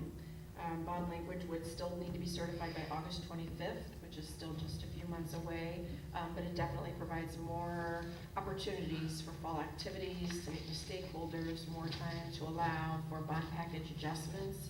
Again, I go back to 90% of the bond is the middle school project, so I think the rest of the bond language can be written in general terms to get it certified for this arbitrary date that is needed, and then take time to see what rises to the top of that. Discovery Works timeline, again, they're doing the post-election analysis with some demographics and cross-referencing our parents with registered voters. And those focus groups are happening this week and next. And then they'll start doing the surveying the first week of July, hopefully to have that back to the board as soon as possible. If we were to go back out in August, I think the bond language should absolutely still continue to have facility updates at all of our schools. All of our schools have needs that we've identified. Now, whether one falls as a higher priority, that is something that we can absolutely still adjust. I absolutely think the keyless security entry systems should be on all external doors in our system. I think that is a dire need. We have technology and infrastructure needs. I would ask that the purchase of buses be included, again, when we're talking about a long-range master plan and looking to the future of state funding. Today we are okay. We still anticipate at our August workshop, Al provided an update of where we consider our fund balances to be. We are still in good shape for the next couple of years.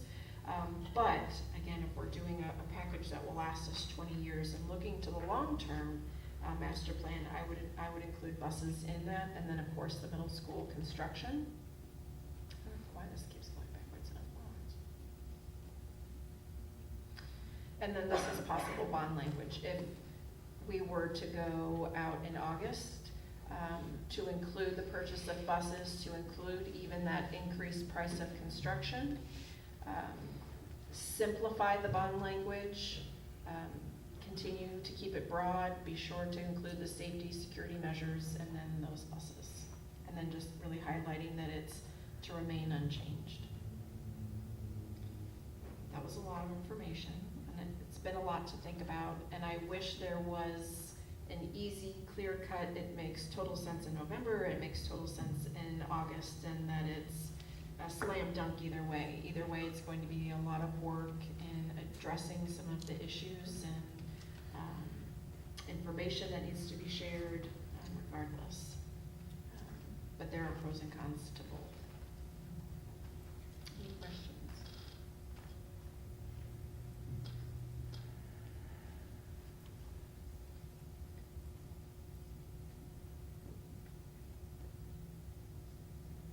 They recommended we don't put no tax increase in here, right?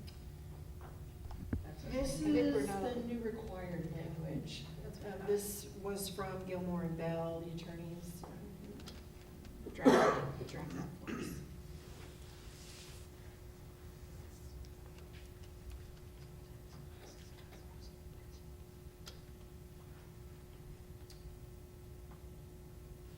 think most people won't understand the last line.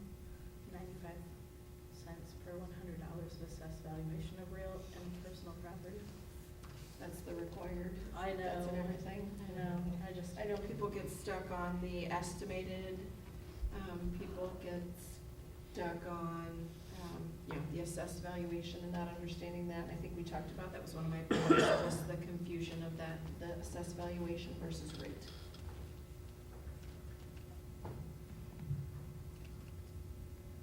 Yeah, we'll have to have one else special videos for that. At the end of the day, I think where all, the majority of our staff are and the majority of the people we talk to is just to focus on our students and what they need and deserve and what the future of our students, it's not only about today's students, but it is about planning the future of our district and what the future of our students need and deserve. And unfortunately, when a building reaches the end of, the usable life of it, it is a time to look at what is going to save us money in the long run. Pacific Intermediate is 105,000 square feet. It is over $115,000 a year to operate just for HVAC and utilities. It is not an energy efficient building. There's no operational savings there with that as far as windows, insulation, and the age of the HVAC system. And again, I wish it was a simple fix for Pacific Intermediate. I wish it was a $1 million, $2 million project and that would do it.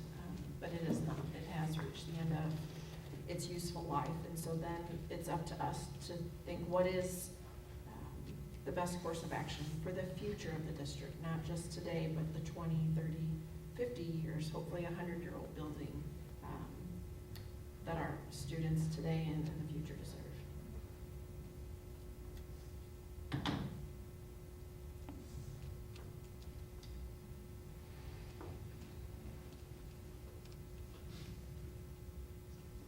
So as far as timing, August to November, so Prop S, it failed by 22 votes. What was the percentage? I don't remember off the top of my head. 56.5. So it was 0.5%, 0.5%. A little over 0.5%. 0.6. Yeah, 0.6. Okay, so it's less than 1%. So one of my biggest things about timing, and I think a problem that we can have is we get hung up on the 1%, the less than 1%, versus focusing on the 44% that voted against it. Like, if we go out in August, we're missing one of your key points on your slideshow right here about stakeholders being heard. That's one of the things that I've heard a lot, is the people that voted against it feel like they haven't been listened to, they haven't been heard. If we go ahead and put this out,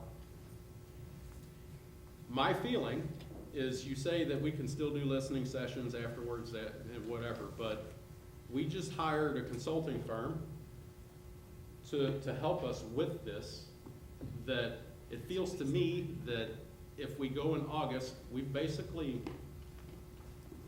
thrown that money away, because we're not trying to capture and actually listen to some of the data that they're going to be giving us that we can use to make the tweaks. Like, what are the reasons that they voted no?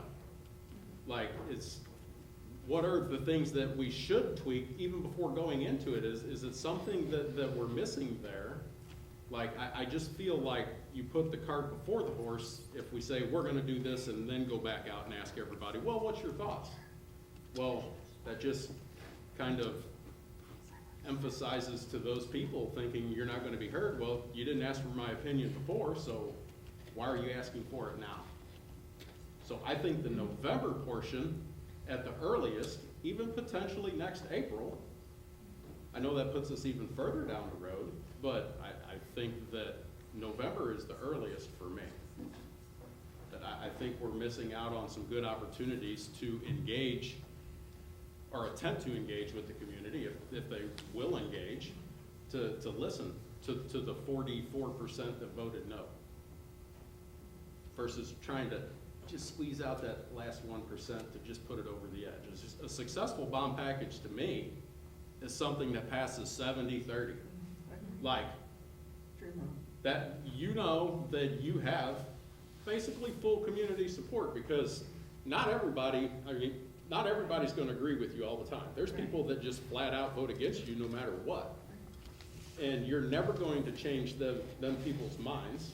But if we're passing bonds 70-30, like that's when I feel we're in a good place. But if we're just so worried about that just getting over the hump, I feel the community is still not in a good place.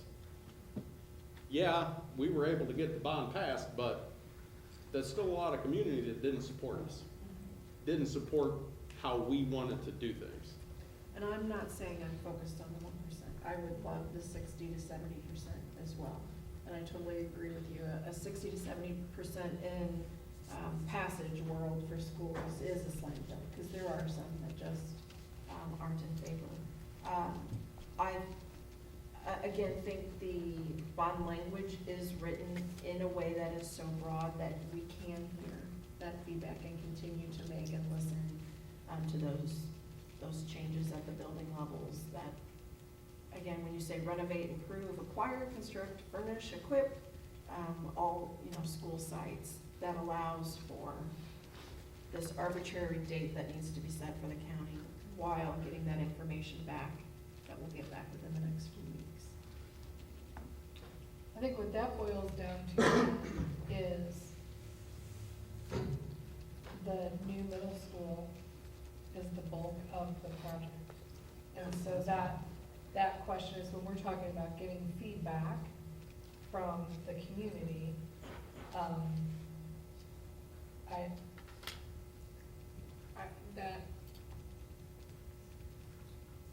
the district is saying, like, we have to build a new building. Like, that's a need. There were discussion about it being a want to have a brand new building or whatever, but I think what we're saying is that's necessary, that's the need. And then the rest of the amount is where we can tweak and move and shift. And I think that's what you're saying. And then the wording covers that. And so, Lou, I'm just asking if that's in your thought when you say, listen to the community. And here, are you anticipating some other approach than building a new middle school? I'm anticipating, yes, there are a lot of ideas out there other than spending $40 million on a 7th and 8th grade center. Okay. So that's what I'm I saying. wanted to understand. Now, before leading up to Prop N, when we were, excuse me, trying to figure out the direction we wanted to go, we decided that this is the direction we wanted to go. And we decided after the first time that it failed that this was still the direction that we wanted to go. And we've talked about, there still being the path that we've been on, kind of continuing on this path. But when you see two failed attempts in a row, we are definitely missing something. And if there's lots of ideas out there, like something that we haven't thought of or something that needs to be revisited, at least you have to give them the opportunity to share those ideas before just saying, well, we're just going to keep whipping this dead horse. And I'm not saying that I don't want to continue on with Prop S. It's not what I'm saying. What I'm saying is I want to give people the opportunity that did not vote for it. Why? Tell us why. Let us ask you why. And is there something that they just need explained better or whatever it may be? Let's have the opportunity to try and rectify that issue versus just, we're going to get it in August and here we go. And I'm pretty sure that just last April in our board workshop, that the feeling that I got at that time, now I know things change, but at that time, I thought that there was not, you know, much fanfare for going out in August again. That there was some reservations in that quick, but there was also reservations in November as well. I get it, I see both of it, but I stated my reasons to get behind it 100% is these are the things that I would have liked to have seen happen, be able to get the community input before we kick it right back out. That was one of the big things for me, and I think that's where I'm still at.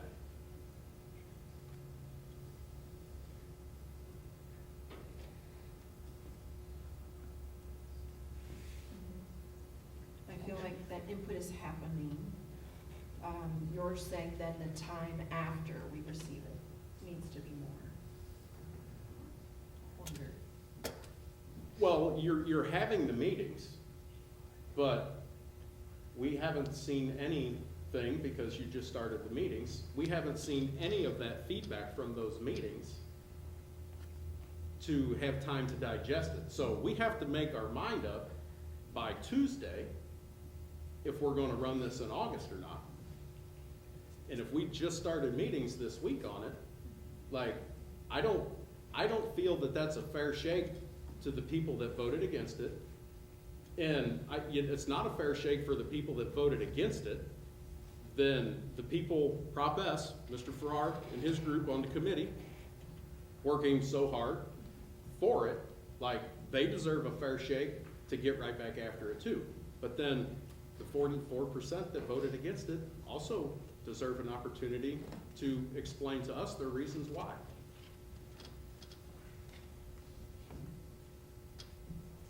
I'm gonna play devil's advocate. So last year, we said the same thing.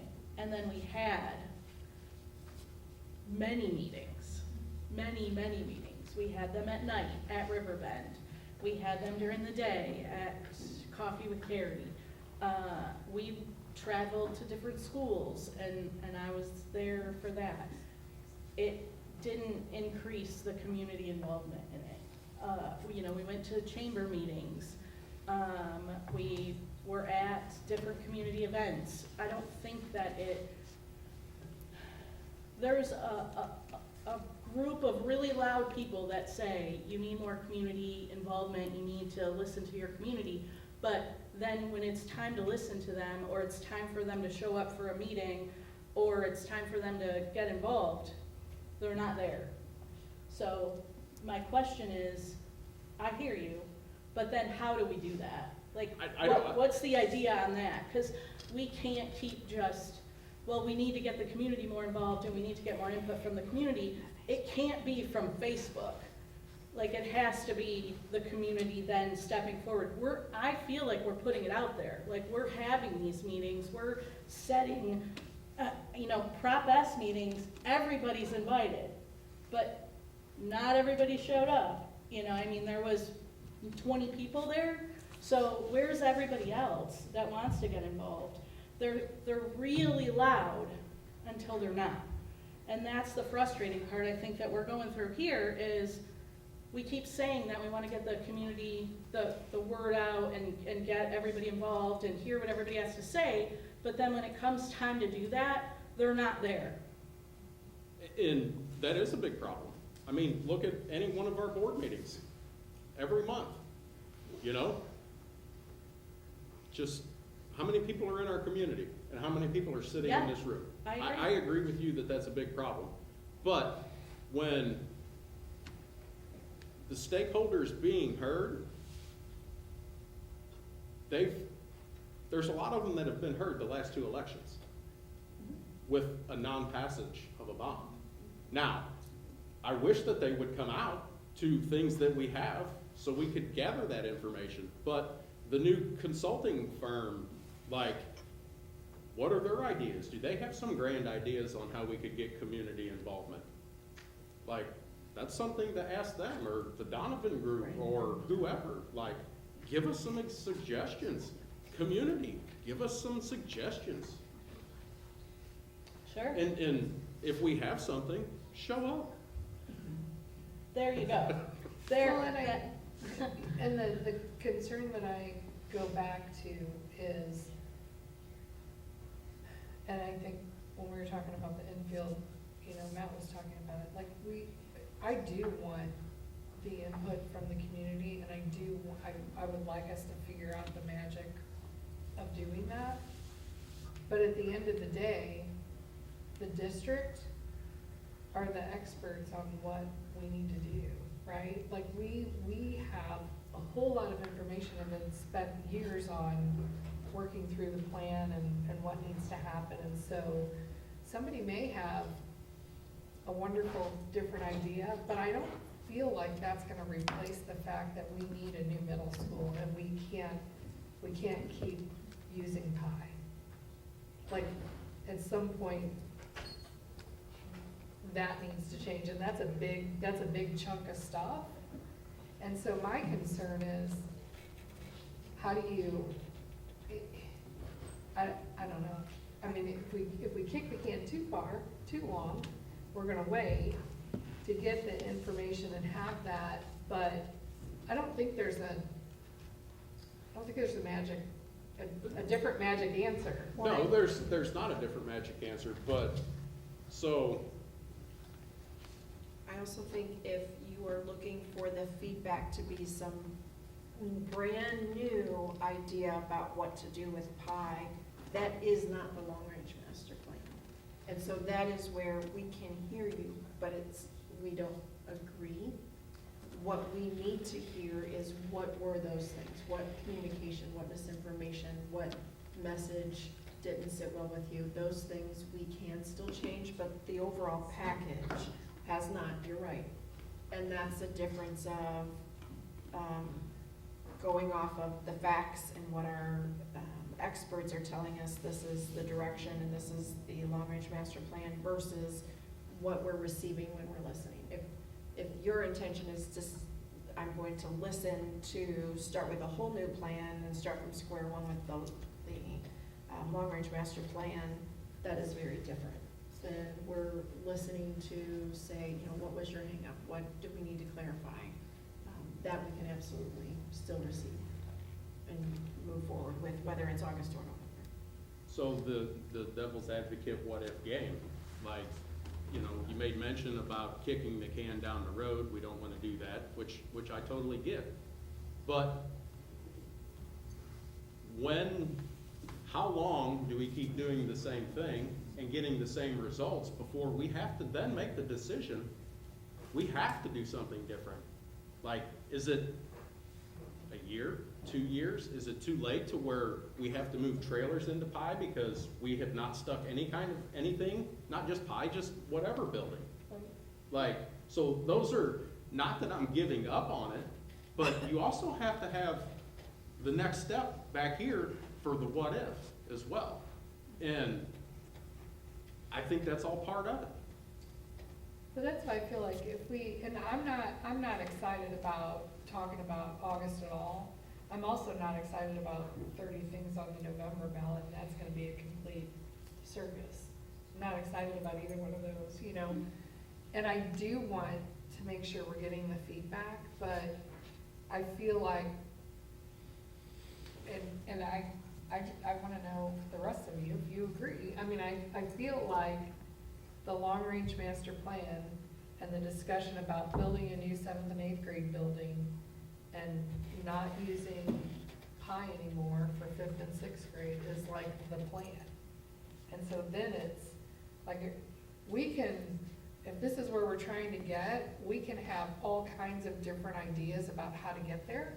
And there's all kinds of different tweaks or details or whatever that could shift and change, and that's where I feel like the input from the community may be stuff that we're not thinking about, but I don't know, I feel like as a board, we need to either we've got a long-range plan and this is the North Star, like where we're trying to get, and then let's figure out how to get there and when we wanna try again or whatever. I think we should have that. I'd like to hear from the rest of you guys if you feel that way. Or if you really feel like, I don't know, I'm 50-50 on a new middle school, maybe that's not the answer. Maybe there's something else. I'd like to understand kind of where we are as a board. Are we sure we're gonna go back to them?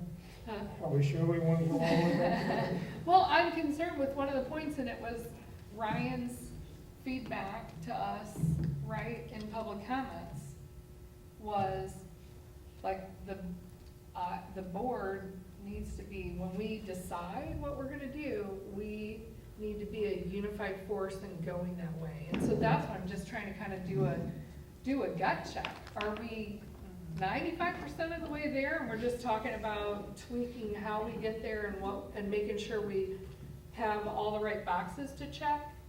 Or are we not focused on that? Because what Donovan Group and Discovery Works have shared is that we have built a majority support. So I'm not just focused on that 1%. I do want to get feedback on what misinformation, what message, what can we clarify for you. If we start from scratch, you are starting from scratch on that majority support you have built as well. I get it. And so, And it will take a long time to build community's understanding of a new plan. And because there are people that have so much misinformation, and we saw that after the election. And we're like, well, we didn't know that they didn't understand that part. So don't think that we haven't been listening and taking notes off of those things. I can assure you, after the election, I'm sure most of you were asking people, give us feedback. We have a list, and we're using that.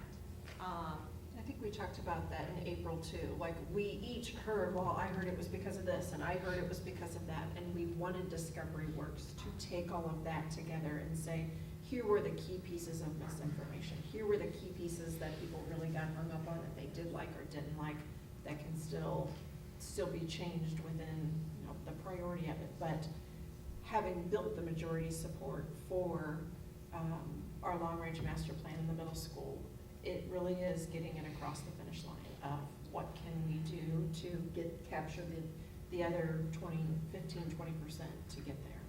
And I would just go back to, in the board workshop, Tim made a great point. We're not experts at running campaigns. And so we do have these companies that we are partnering with, the Donovan Group and Discovery Works, and they have told us, your community is behind you. If this was a simple majority, it's there. It's the law of what we have to pass it by. So I would just ask you to take a deep breath and just think about all the work that our community and stakeholders have done to help us get to this long-range plan for a new middle school. The language, the bond language, will still allow us time. It will allow us to hear feedback from these groups. And we can bring that back and make those decisions. I know you said take a deep breath. Give it some time. There's been a lot of work put in. I get it. I've been here since 2019. I've been part of it. Yeah. Like, everybody up here has been on the board now for a number of years. I get it. But at some point in time, you have to play the what-if game.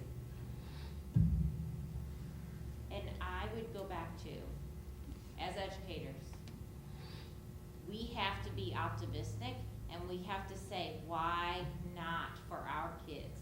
Why? We don't give up. We're not going to give up for our kids. I'm not saying anybody's giving up. I never said I was going to give up. I never said anybody up here was giving up. No, and I'm not saying that you, I'm just telling you, as educators, we have to keep that optimistic view of getting to that end goal. And I know that you have that heart. I know that. I know every one of you up here has that. I just want us to just take a moment and think about this long-range plan and how much time it's taken and the education. It takes a long time. We talk about it all the time, but our community, they don't always understand it because they're not talking about it all the time. It's just it's a big lift.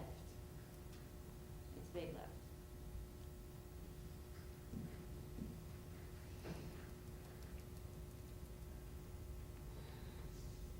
I would say for me, you know, either date makes me nervous, right? But I know that we have to have bonds. Schools have to have bonds. Every school has to have bonds. We have to move them. For me, if we're gonna go for the middle school and that's gonna be what we do, I do think that the sooner is better, because why are we gonna keep delaying that? And really looking at it. I mean, you all know how I feel about closing Truman, and this was the plan to have the middle schoolers in the right spot. And I do feel like the new middle school is the right thing for our kids in the future. It really is. That they deserve to be in a good building. These kids do.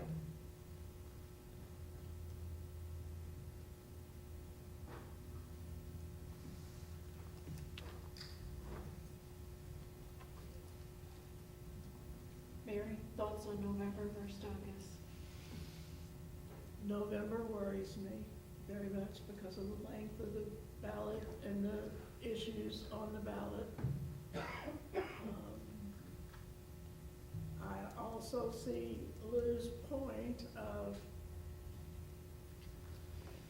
this came from us and wasn't a grassroots growth. We decided there would be a new middle school before we asked people if they needed a new middle school. I don't know how you cure that. I don't know. If we're looking only at August versus November, August is my choice.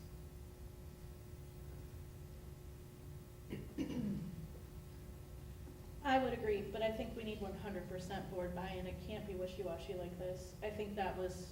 I personally think that's where we went wrong last time. I think that the community believes in us, but if we are up here talking about how we don't believe in each other, then it's setting a bad message. So I think we have to get on the same page. If we're gonna do it in August, we have to all be on board. And we have to all fight for it.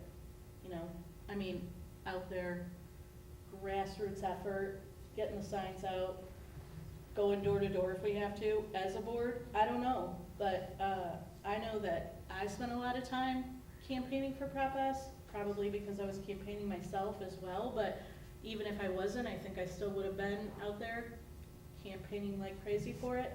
And I wanna see all of us do that. And I think we can, I think that would show that we're all on the same page and we believe in this, truly believe in it and want it. But we have to do it together.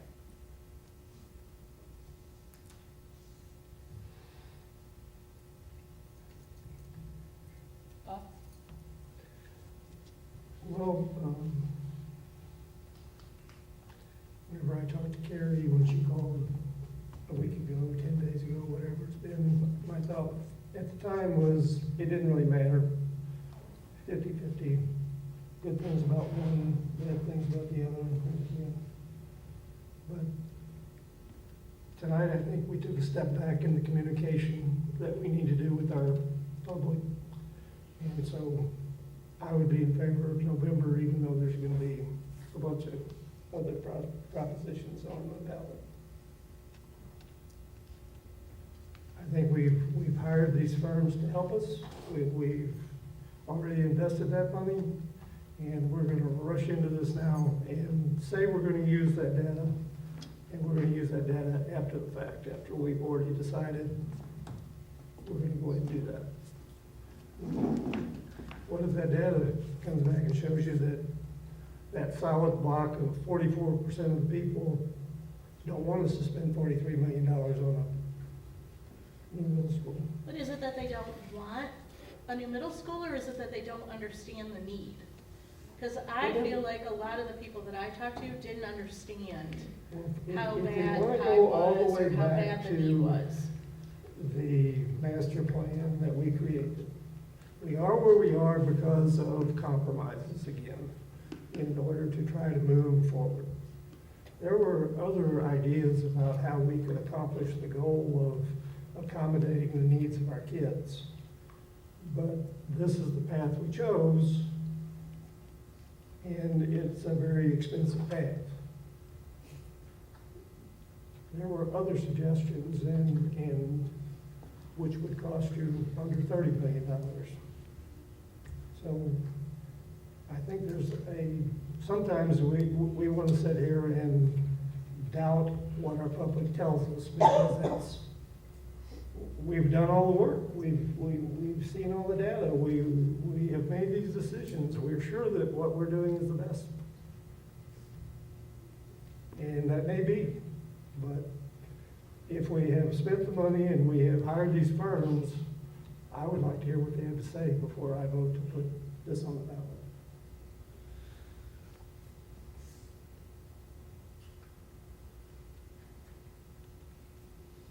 I feel like what they're saying though is that we should put it on the ballot and keep the momentum up. Again, I choose to disagree. I think you are alienating those people who you haven't listened to yet.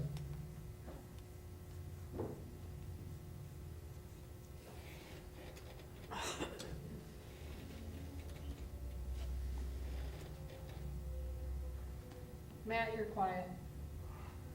Yeah, I'm just trying to understand, I guess, I'm not understanding how we're alienating somebody, I guess, from Tim's last comment, so, I don't know, Tim, maybe you could expand on that. What do you mean by that? I feel like, there has been consistently a big block of people that choose not to support this. And we just are going to continue to keep running it out there and seeing if they'll finally get us up over that 57.14% to get it to pass. Yeah, I guess, but, yeah, go ahead, sorry. And if you're going to build that consensus of public support, you got to do the work first. You can't just keep hoping that you get to that 57%. I think it's kind of what Lou said. You win the battle, but did you lose the war in the long run? Because you still didn't build that public sentiment that you're doing the right thing. I just think that's important. It's something that we have lost here for some reason, and we need to do the work to get it back. No, I agree, we gotta do the work. We did the work in the beginning on the bond, but where we failed as a board was doing the work on the back end. Because to Amanda's point, the board was not out there doing what they needed to do to make sure this crossed the finish line. Well, I'm not sure what all the board members did. I can sorry, I tell didn't you hear that every day, the last 3 months before that bond issue, I had a name in my hand, and I went personally and had 120 conversations with people in this community.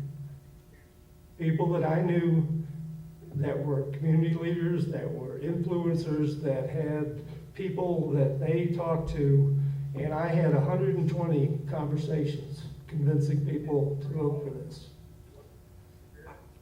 I didn't show up for the protest meeting, I'll admit that, but I did everything I could every day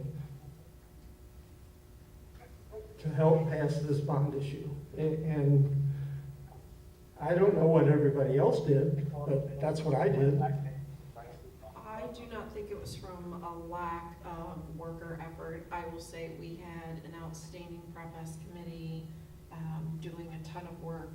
I agree. there are very few things that we weren't out there, events, parent-teacher conferences, Grandparents' Day, you name it, that group was out there.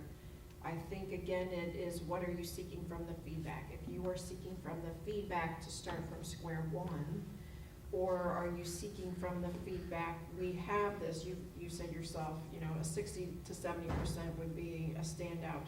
We're at 56. We have built this majority to support. It is targeting the feedback from another 10 to 15% to say, what information were you hung up on? What information, it is listening to say, and spending the time this summer to get out that information, clarify what their hang up was or what they didn't understand versus tax rate and whatever that is. I think both can be true. I think you can hit the deadline of general bond language and still listen and use the great information that we can get back from Discovery Works and listen and see what we need to do this summer to get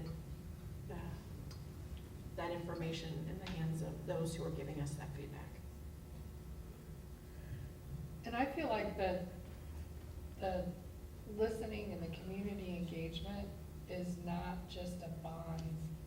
Agree.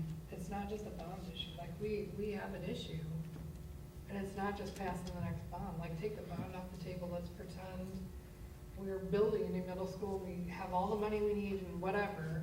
We have a problem with the community engagement. I don't think we can. I think we need to do the work on that in parallel with what we're doing with this bond, because it's gonna take longer and it's a bigger deal. Long-term has to happen. And so, you know, we could hold off and not do the bond until November or until April and do the work and work on repairing that. And we can put a bond issue out in August and push it over the finish line, not have 80% like we would love to have, but pass the bond and still be working on that engagement. Like that still has to happen. I don't think we're gonna fix the community engagement and get 90% of the people. I don't think we're gonna get 90% of the people that have vocally said, you're not listening to me, to say, oh gosh, they're listening to me, this is fantastic, and what in the next year. And there Even if we're doing Yeah, the and I work. don't know what reasons Like- they have for Yeah. us not listening to them. It might not even be about the board, about Right. the bond. It might be Right. whatever. And So- listening to Carrie's point, like getting the feedback and listening is not the same as doing what somebody wants you to do. Like if the feedback is, you know, go fix pie and let it work for another 20 years, we know that's not the right answer. Like if somebody feels strongly that that's what has to happen, we're not gonna make that person feel heard. And we If have- their answer is, Right. you're gonna do what I want you to do. Right. There's a difference between listening and agreeing. We have been listening. I have heard those comments. It's not agreeing, and that is what can get loud on Facebook, and social media. I And think. that's where we get to, you know, we have the responsibility to spend the money responsibly. We have the responsibility to do what's best for the district and for the kids, and we have access to the information and access to the experts. And so it's our role, we do need to hear, we do need to get that input if there's something we're missing, but I just feel like the something we're missing is not whether we should build a new middle school and like not tearing apart our long-range plan that we've spent years putting together and thinking about and you know, layering in things. That's not the feedback and input that I think we need to take to tweak. And that's why I kind of feel like August is fast. I agree, we've said we want feedback, we're paying for the focus groups and the survey and the whatever. And that's why I went back to, if it's but if it's a matter of hearing that and letting that help us nuance and tweak how we're doing it, but with the base understanding that the middle school is what we need to do. That's one thing. If it's, to Carrie's point, go out and just get completely, start from scratch on the long-range plan and get all this input from the community and everybody on what we need to do, and then build a new long-range plan, that's a completely different effort. And we're not gonna get that from this initial feedback. If we do the hard work and we build the community engagement, next time we have a bond issue in 5 or 7 years, and we need to do something big, then maybe we've had the engagement, we've got this back and forth, and so maybe that's part of the input that comes into what we've done. But the long-range plan that we've built has the data and the feedback and the input from the people that know what's going on. That's the best we can do right now. And we're in a position where we gotta do something. Yeah. You know what I mean? So that's kind of where I am. Yeah, you can't necessarily change a whole culture, right? So you can't change the culture of people that say, I think the school gets enough taxes and I'm not gonna give them any more, right? We're not gonna be able to change that culture. We can hopefully educate them that this is not gonna increase your taxes, right? So maybe we can make some improvement in that. We're not gonna change the culture of people that say, well, I went to school there and so those kids can go to school there. We're not gonna change that, right? But I think feedback can come. I think one thing we learned afterwards was that people were confused about PI. So, well, if it wasn't good to keep these kids there, why were you gonna put the sped kids there? But they weren't understanding we were gonna use the good part of the building. I think those are tweaks we can get feedback on. I personally love the idea, of maybe we look at new roadway and getting feedback from people on that. What kind of roadway do you think, or how do you have troubles getting out of school during an event, or do you have concerns about your high schoolers pulling out? And which ways do you think would be better for that? Which ways do you think would be better for Aero Academy? Like, I think those are feedbacks that we can get, but I think what Diana is saying, like, what we have been saying is the new middle school is the priority and the best thing for our kids. But I agree that with Amanda that I think we all need to be on the same page on the next step. And maybe we can't be, I don't know, maybe we can't be. I think that we're all trying.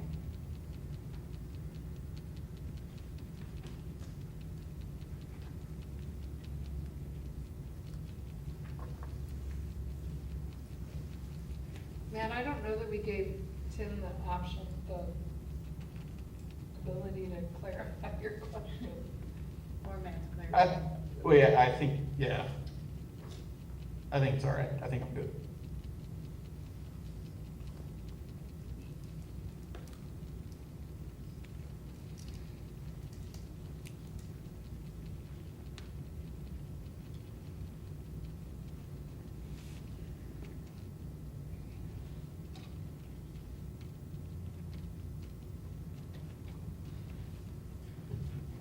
I'm trying to figure out, yeah, I think that's kind of where we are. Unless anybody has anything else, I don't want to cut off the discussion. But I think we either need to make a motion about August, or we table it and August is off the table. So, I guess the question is, do we have a motion?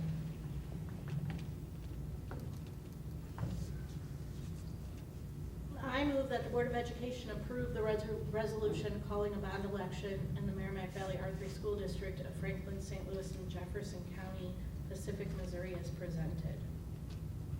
Yeah, don't you have to specify which It doesn't give you. No, Oh, it says- voters on August 4th, Yeah. that's what's presented in the language. Yeah.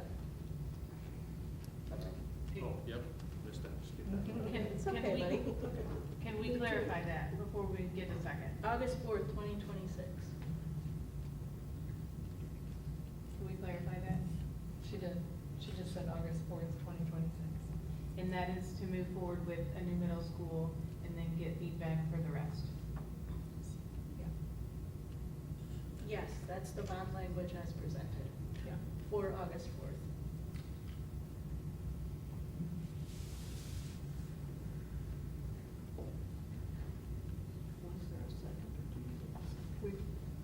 We don't have a second yet. Before we have a second, I just want you, everybody to be aware that I can't vote for that, so if we want it to be unanimous, it's not gonna be.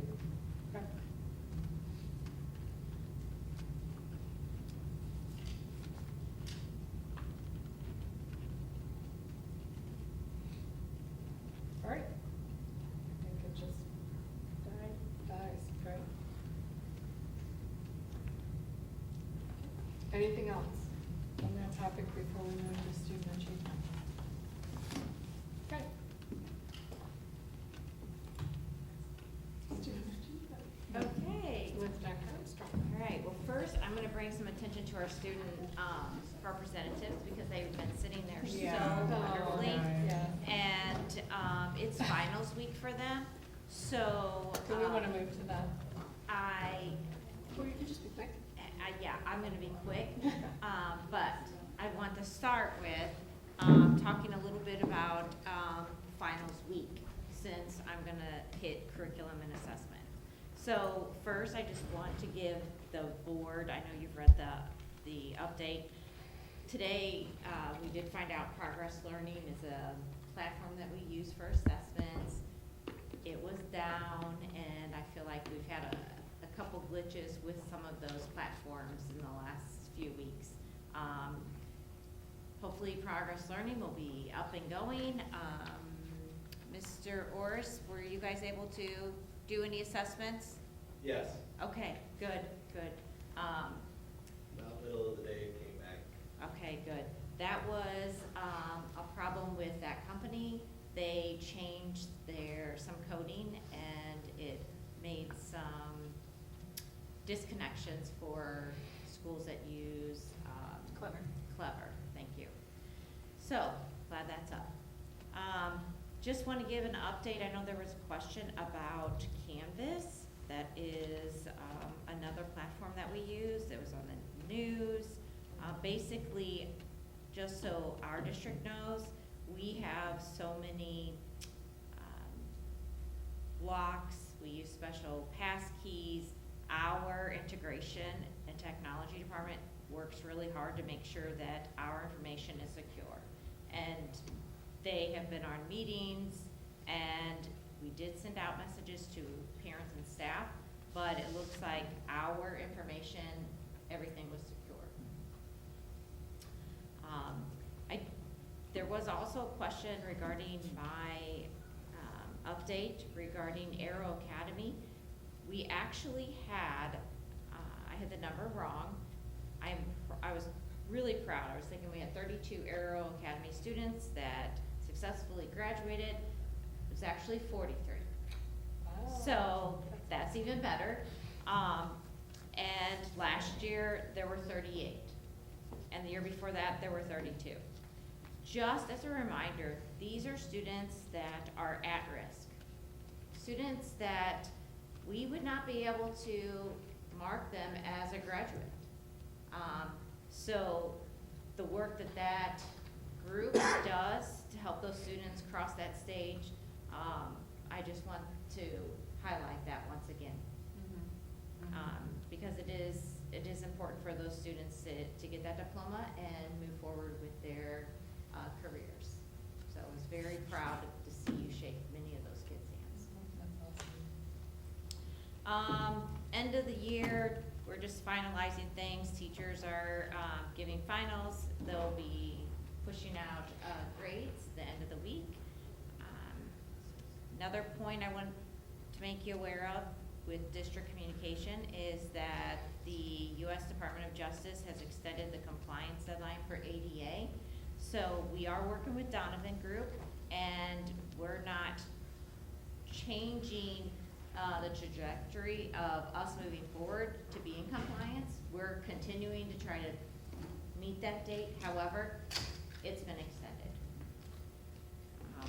Last is, no, almost the last, is just a summer school update. We are now up to 1,080 students enrolled.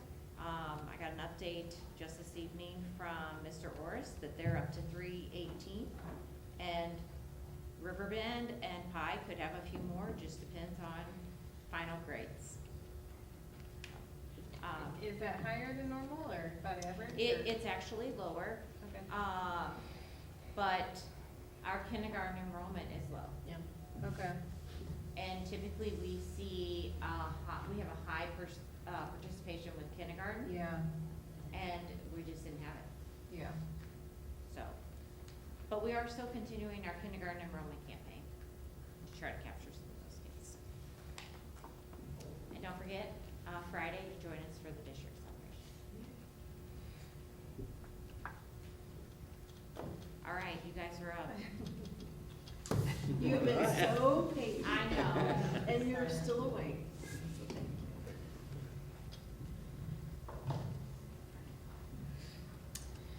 At the high school, recently there were student council elections for the next year.